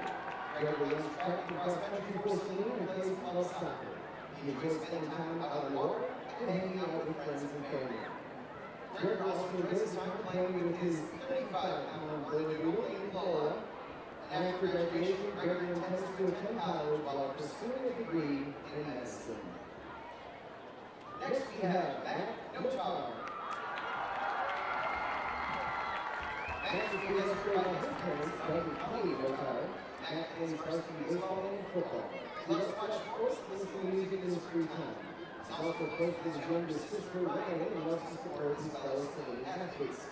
After graduation, Matt intends to attend college to become a teacher, while also continuing his baseball career. And lastly, we have Tristan Schreier. Tristan is accompanied by his mom, Sherry Hillar, and his dad, Ryan Schreier. Tristan is a 3-year player on Saline's varsity ice hockey team, as well as being co-president of the Math Club and the president of DECA. Tristan enjoys hanging out with friends, traveling, and working out. Tristan hopes to one day start his own business and financial consulting. Ladies and gentlemen, let's hear it once again for all of our class of representatives and the 2022 homecoming coach.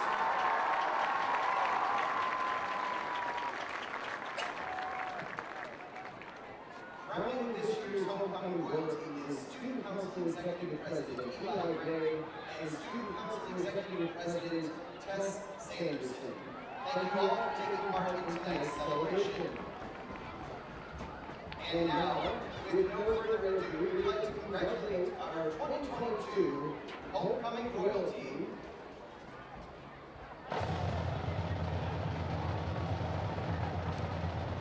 Gregory Morton and Aubrey Stager.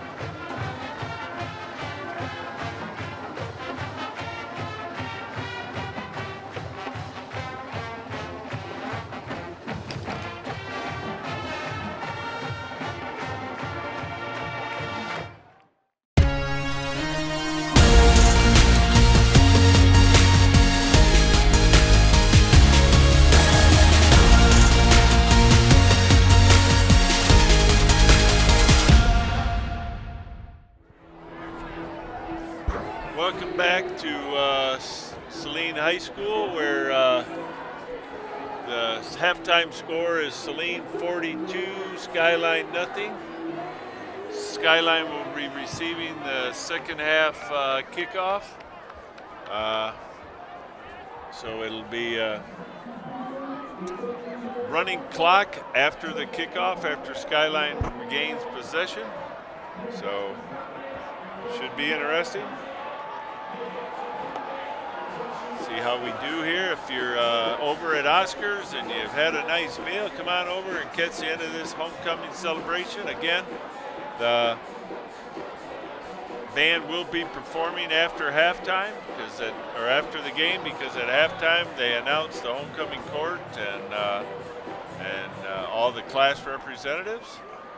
Congratulations to all the winners. And for those of you who got to hear my phone conversation while we were on halftime, it was interesting, wasn't it? So let's see who's kicking off for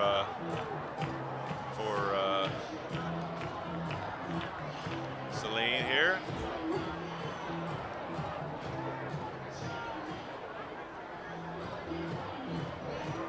They're waiting for the last few seconds to run off the clock for the halftime. It's starting to get a little bit chilly here, so everybody's moving around, trying to generate some warmth.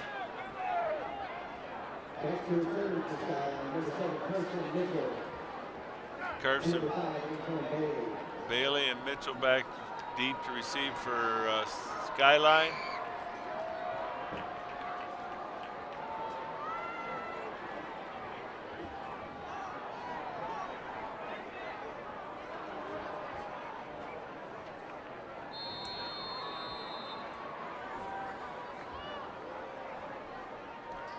And again, because of Michigan High School Athletic Association rules, once the team is up by 35 or more, the clock will run except on an injury, timeout, or change of possession. Here's a kickoff. It's a little short and looks like it's headed in. It did head out of bounds. So Skyline take over on their own 35-yard line.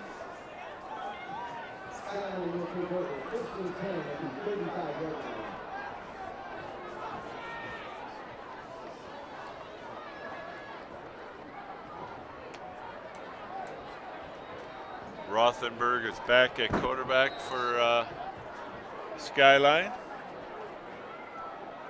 Thanks again for all those tuning in all across the country, listening to our broadcast tonight. We appreciate all of you. Rothenberg hands the ball off to Fry. He cuts, got a good solid run and carries it out over the 40 to about the 43-yard line. Pickup of about 8. Malik Eisman on the tackle. Brings up second and 2. Again, you see a lot of new players out here. Most of the starters are done for the night. Again, the handoff to Fry, carries it around in. There's a flag on the play. Pushed out of bounds over midfield, but we'll see what the penalty is all about.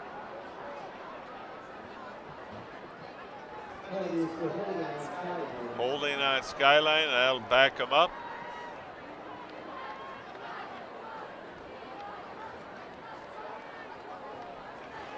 So instead of a first down, it'll be 2nd and 12.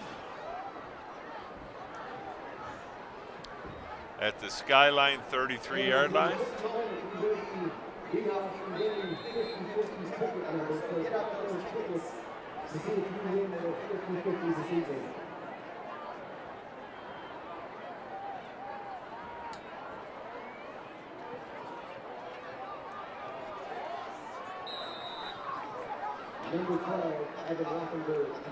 Rothenberg keeps the ball, carries it around in, picks up about 7, brings up 3rd and 5.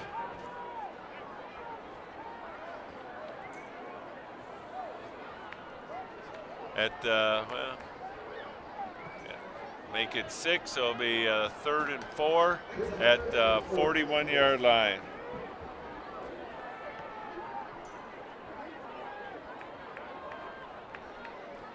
Hand off to Fry, cuts it up the middle. He's going to be stopped short of the first down at about the 44-yard line.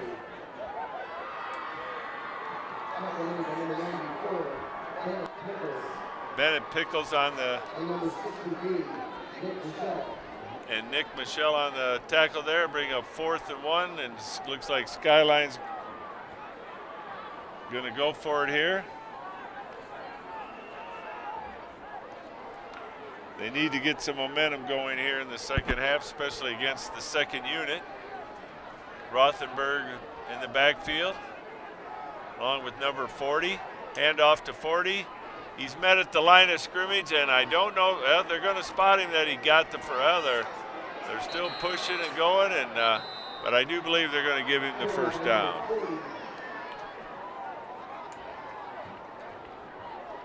So that'll be first down Skyline at their own 45-yard line.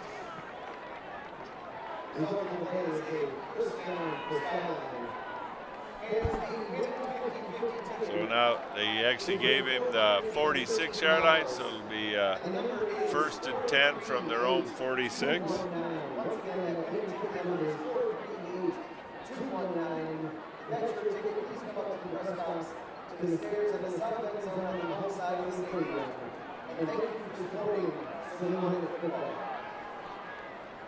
Again, Roethlisberger taking passes out in the flat to number 2.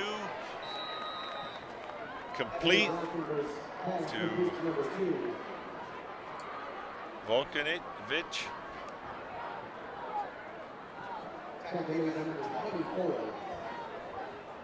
Tackle by Saline, number 24, Matthew Brockman.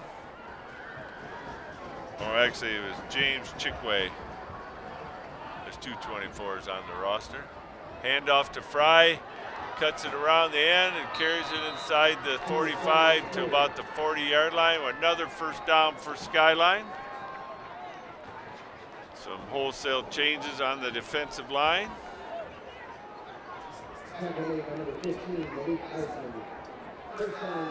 Malik Eisman on the tackle.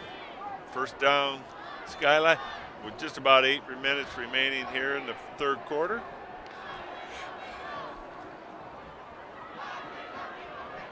Skyline 2 to the far side, 2 to the near side. Fry in the backfield with Rothenberg, and he carries it outside, gets it out to about the, where are they going to mark him at, the 36-yard line. There's an injured player for Skyline.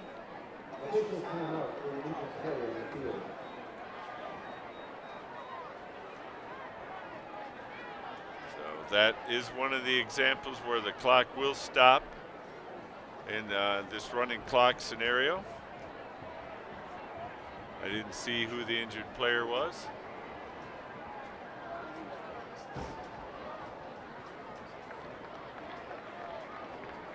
Looks to be one of the offensive linemen, number 52. Hopefully it's just a little stinger. Mustafa Al-Fadi was the injured player. So that brings up 2nd and 6 at the 36-yard line. Again, handoff to number 5, Bailey. He's met by a host of Saline tacklers and picks up a couple yards down to the 34-yard line, where it'll be 3rd and 4. Good solid run there, but just met by a host of Saline tacklers. Coleman Ross, one of the tacklers on that play. He was also one of the class representatives here at halftime for the homecoming court.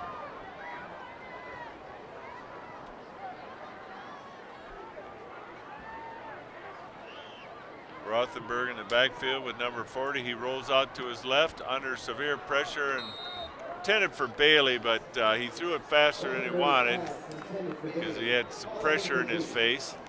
Brings up 4th and 4 at the 34-yard line. See what the defense dials up here.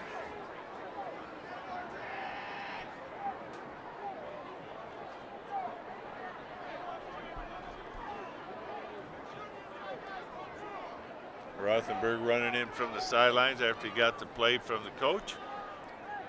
12 seconds remaining here on the play clock.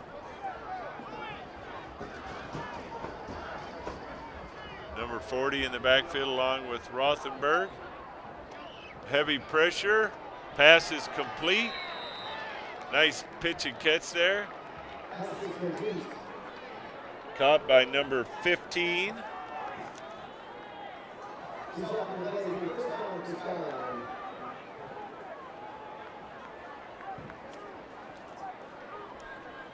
Louis Romas Gustavos. So that brings up a first down for Skyline at the Saline 28-yard line. See if the defense can stiffen up here with 5:20 remaining here in the third quarter. Hand off to number 40. He tries to bounce it outside, and he does. There's a flag on the play. Carries it down to about the 27-yard line, but we'll have to see what that flag is. It's holding against Skyline. So that'll back that play up. Bring up first and 20.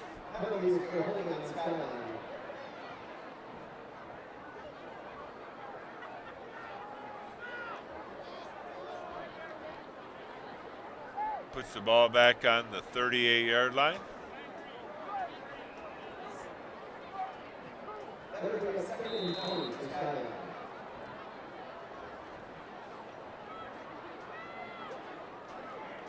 Again, 40 is in the backfield.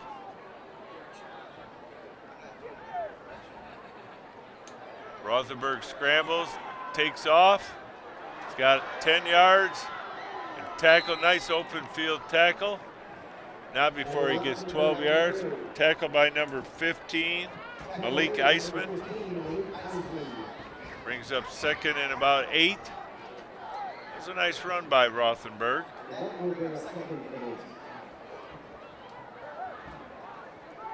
Again, Saline shuffling in a lot of players here.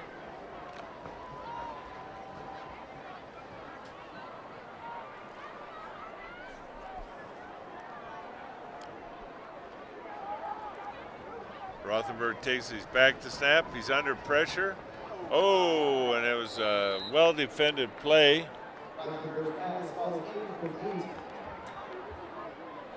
Malik Eisman on the defense of that. Brings up 3rd and 8.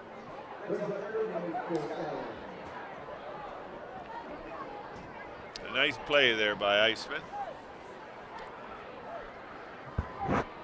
So we'll see what Rothenberg has it, but he's got 40 in the backfield along with him, with 2 on each side, split out. Throws a wide receiver screen out here to number 2, and he is tackled at about the 20-yard line. That is Demos Vukovic. That'll bring up 4th and 2. It's Velicevic. So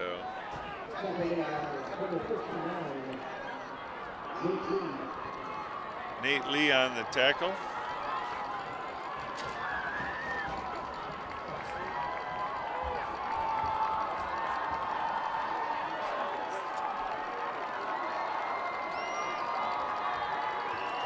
Hand off to 40. He's hitting the backfield, but he bulls his way forward. And there's a ball is loose on the field. Let's see who recovers it. It is Skyline. They'll recover it at about the 12-yard line, where it'll be 1st and 10.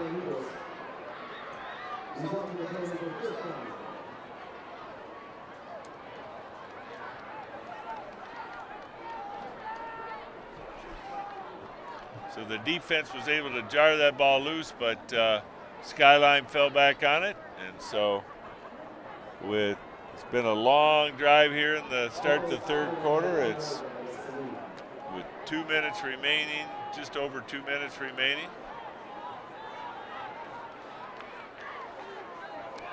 Fry in the backfield along with Rothenberg, and he's got the ball, carries it outside, and knocked out of bounds at about the 8-yard line. Pickup of 3.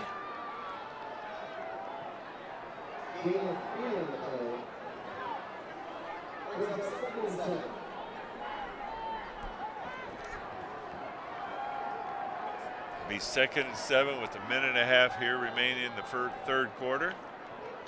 Both teams are shuffling freely and players in and out. So Rothenberg in the backfield with number 40 with 2 receivers split to each side. Handoff to 40. He cuts it up the middle, bulls his way forward and into the end zone for a touchdown.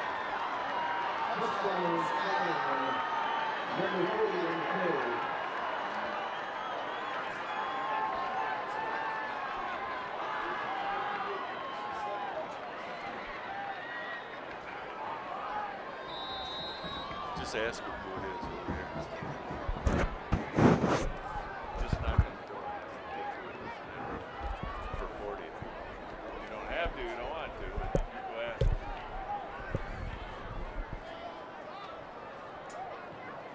So we'll see what Skyline looks like. Rothenberg's going to attempt a 2-point conversion.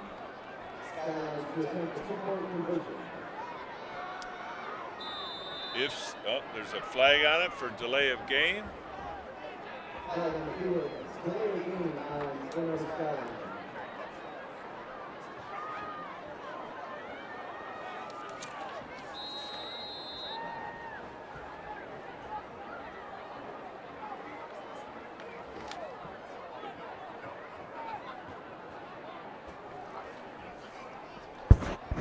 Well, there is one Deshaun, but it's Deloach. So now they're backed up 5 yards further. We're going to try that 2-point conversion. So see what Skyline draws up here. If they can get the 8 points, it stops the running clock, and the pass is incomplete. So with 108 remaining here in the third quarter, it's Saline 42, Skyline 6.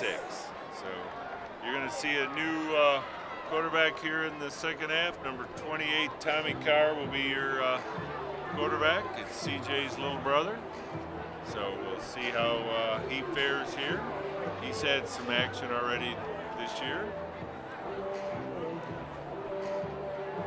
Back deep for Saline is number 34, Rush, and number 17, Jaden Leonard. A freshman and a sophomore, always good to see that youth. Rush is your starting cornerback. He's had a good season so far this year.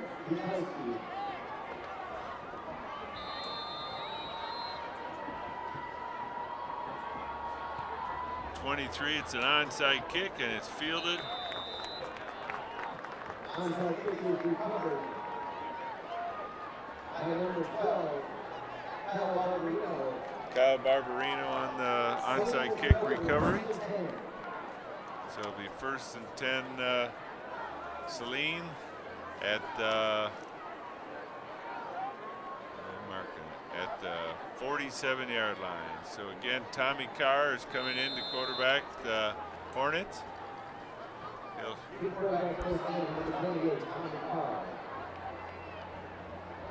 39 alongside in the backfield, Jonah Stork.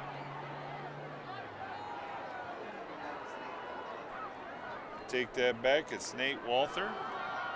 And he picks up just about 9.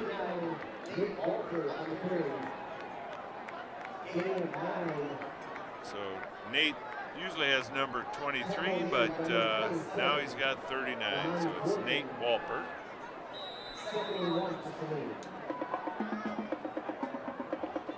It'll be 2nd and 1. So that's the end of the third quarter with the score Saline 42, Skyline 6. Again, that's a product of a running clock, so the switch ends. The clock does stop at the end of the quarter, and then, but it'll continue to run as long as Saline has a lead of 35 or more, and they currently possess a 36-point lead.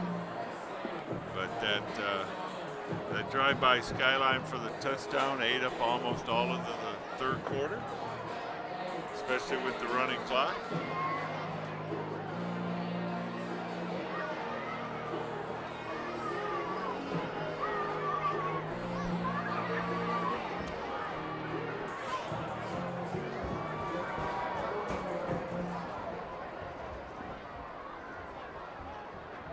So Walper and Carr in the backfield, 2nd and 1.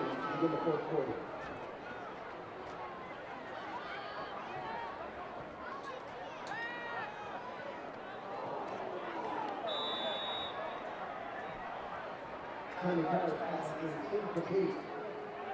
Intended for 84. 84, Cole Cruiser on the intended receiver. Pass went off his hands, brings up 3rd and 1.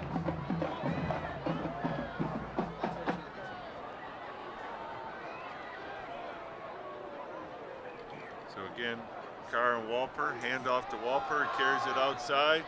He's got a big run out over the 40 to the 38-yard line,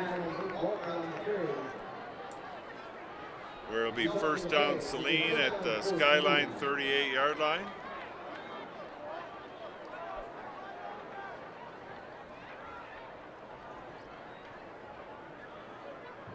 Again, Carr and Walper in the backfield.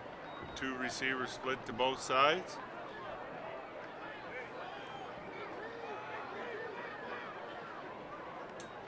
Carr passes out in the flat a little over his intended receiver. Number 84, Cole Cruiser.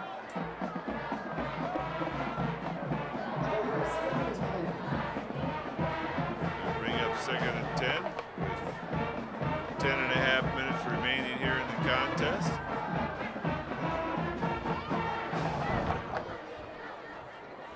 So we're see what they call here, and again it's Carr and Walper in the backfield.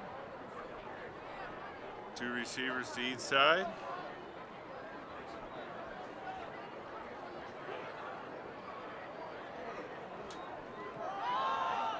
Hand off to Walper, and he's met right in the backfield. Lost about 2 yards, brings up 3rd and 12 at the 40-yard line.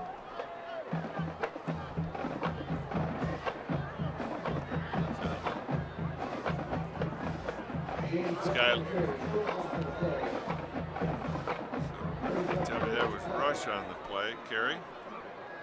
He's replaced Walper in the backfield. Pass is complete to number 17, Jaden Leonard. There's a flag on the play. See what that's all about.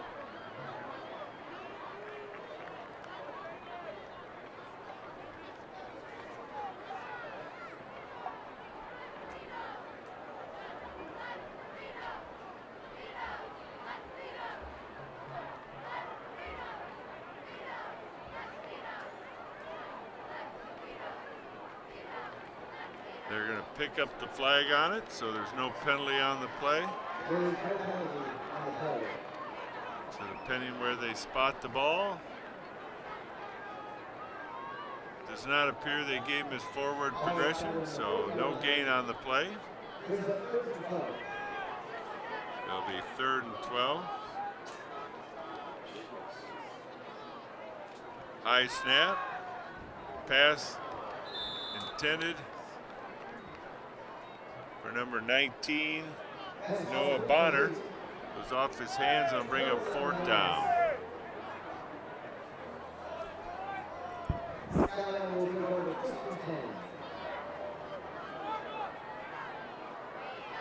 So that'll be a 4th down. It looks like Saline will punt.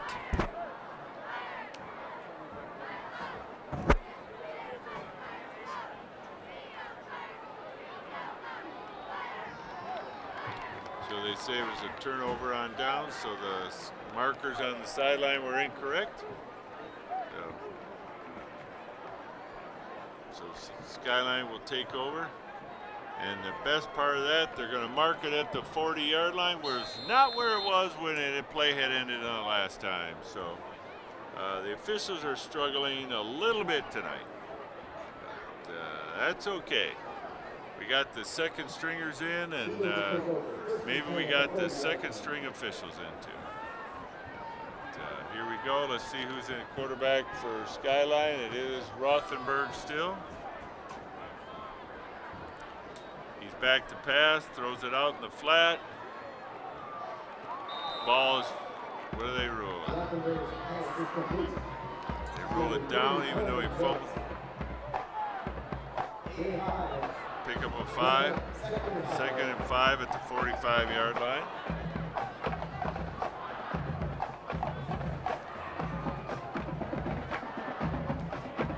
Rothenberg in the backfield with Fry. Fry has the handoff, cuts it out to the right, cuts it back, still running, and it's got it down inside the 45 to about the 43-yard line, where it'll be a Skyline first down with 7:30 remaining here in the contest. If Skyline can get us another score here, we will go back to a regular clock.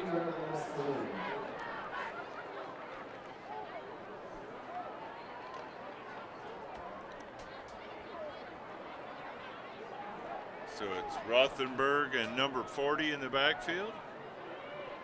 Handoff to 40.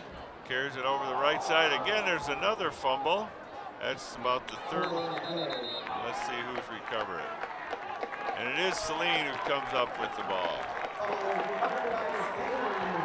Number 30, Keegan Ewert.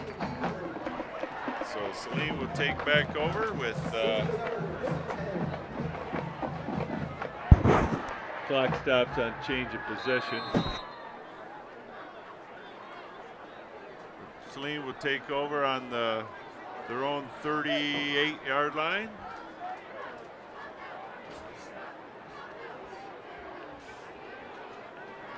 Carr and well, 2 running backs, Rush and Walper on the backfield along with Carr.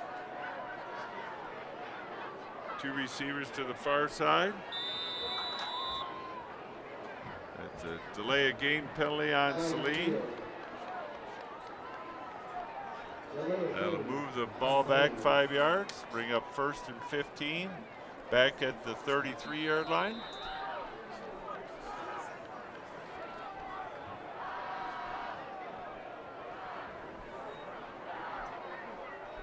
Under 6 minutes remaining here in the contest. Handoff to Rush, and he's met in the backfield, and he'll lose a couple of yards.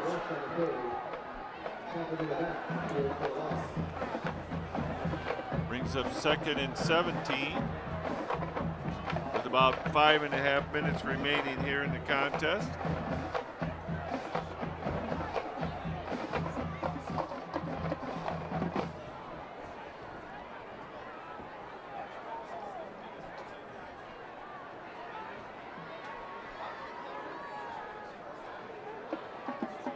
Carr takes the snap, fakes the handoff, rolls out. There's a flag on the play. Pass was intended for number 88, Tate Chatfield, but he was hit before the ball got to him.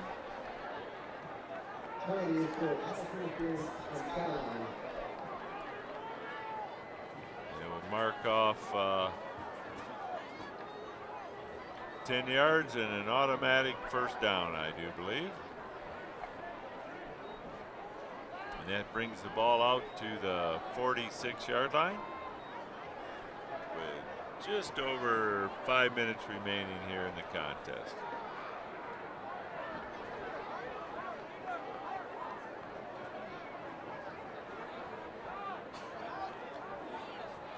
Having a little trouble with the yard markers. So apparently it was not an automatic first down. So it's second and 3. Hand off to Walper. He's got the first down and more into Skyline territory down to about the 44-yard line.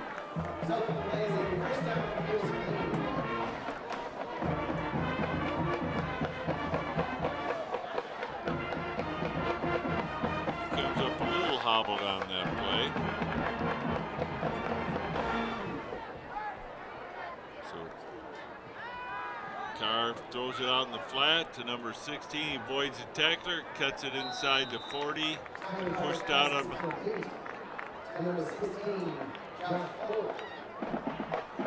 Josh Folk on the reception there. Good for about 7, brings up second and 3 at the 37-yard line. Get a little rhythm going now. Handoff inside. Picked up about 2 before he's pushed back. St. Isa on the carry. Well, now they marked him back. No gain on the play. 3rd and 3.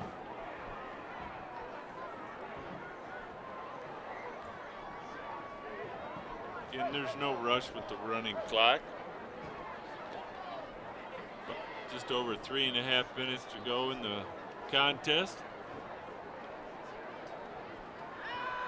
Carr stands in the pocket. Now he's flushed out. And they say the receiver was out of bounds. Intended for number 88, Tate Chatfeld. Brings up 4th down. It's a good throw and a good pass, but a good catch, but it just couldn't get those feet in bounds. So here we are at 4th down with under 3 minutes remaining here in the contest. Looks like Skyline showing a blitz. Hand up off the middle, and there he goes. James Rush for the touchdown, right up the middle, 42 yards. And that makes the score 48-6 with 2:42 remaining here in the contest. And that will seal the deal for the running clock for the remainder of the game.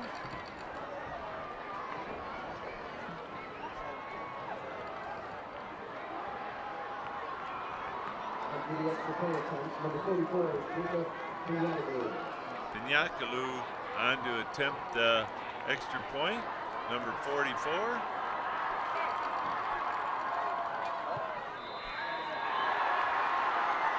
Oh, it's number 41, Ethan Costanica. But there is a flag on the play.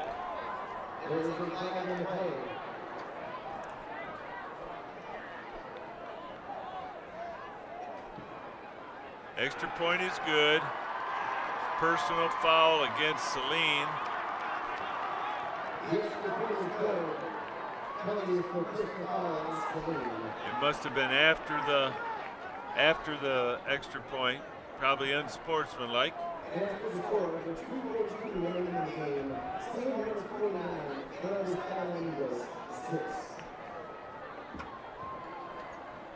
So Coach Polk is trying to get an explanation of the penalty right now.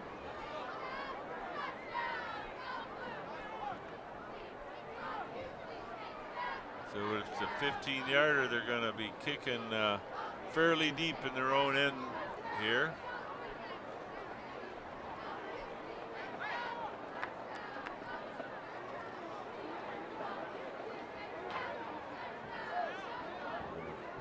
So Saline will be kicking from their own 25-yard line.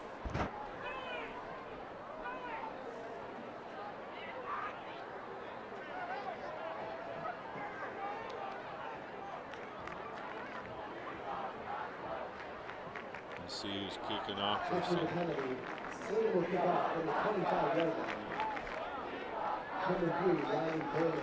Riley Berman on to kick it off here.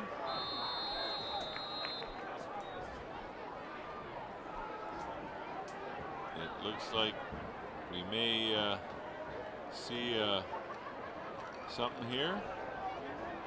This is a type of place where it's unexpected, and every once in a while Coach Palka might throw a little onside kick at him, but he kicks it away.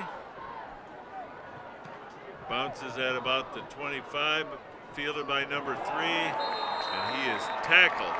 And a beautiful open field tackle by number 50, Nate Lake. Sundquist on the play. Luke Sundquist. We have 2 59s. So, but it's probably Luke Sundquist, the linebacker. So Skyline has it with just over 2 minutes remaining here in their own 33-yard line, trailing 49-6. There again, remember, the homecoming after the game, the band will be performing because they weren't able to at halftime. Looks like Fry in motion. He takes the handoff, takes it around the left side, cuts it up and over the 45 to about the 47-yard line. So Fry lined up in the slot, came back in motion, took the handoff from Rothenberg and picked up 12.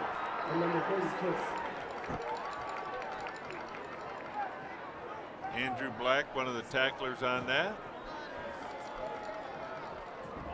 Rothenberg back, throws a pass out in the flat to number 15.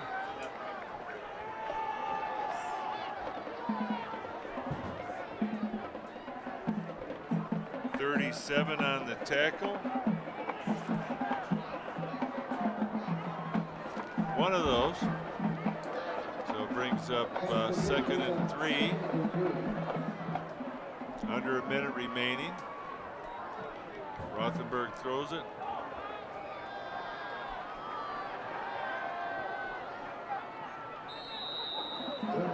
Pass complete to number 2.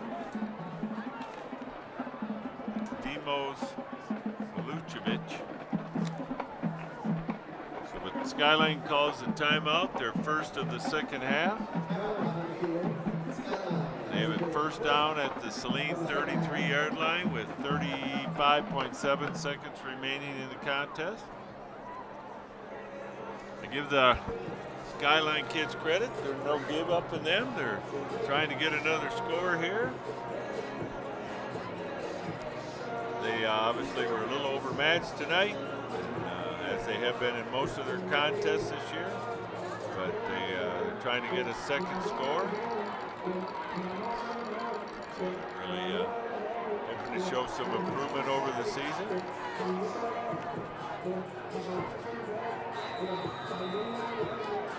We'll see what they dialed up in the timeout. See if Saline can put a little pressure on the quarterback. Rothenberg. It's 1st and 10 to Skyline.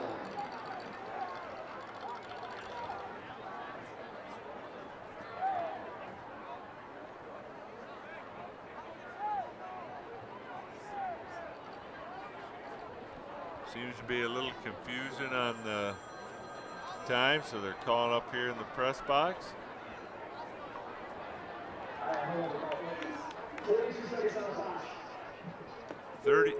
32 seconds to be placed on the clock. 42 seconds.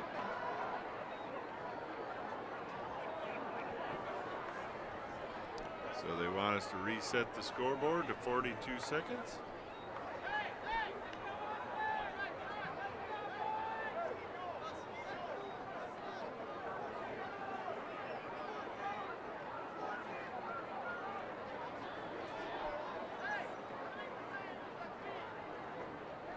So the clock is right now, and then we'll continue on with the contest. So.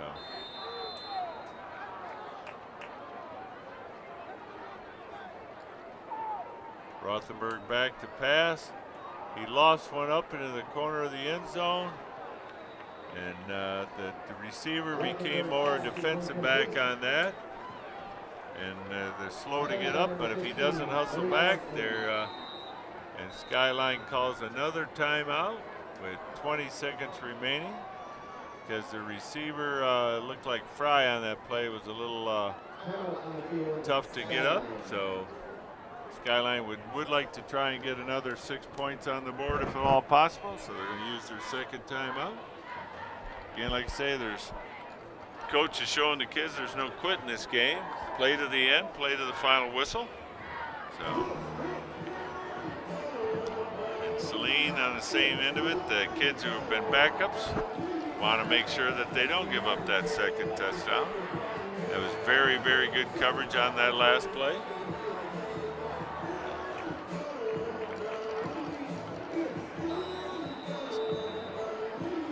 So we'll see what Skyline drew up here in the timeout. As far as the game, it's 2nd and 10.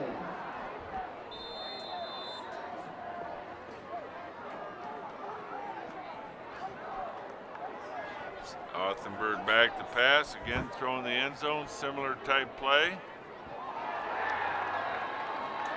And Skyline receiver caught it for a touchdown.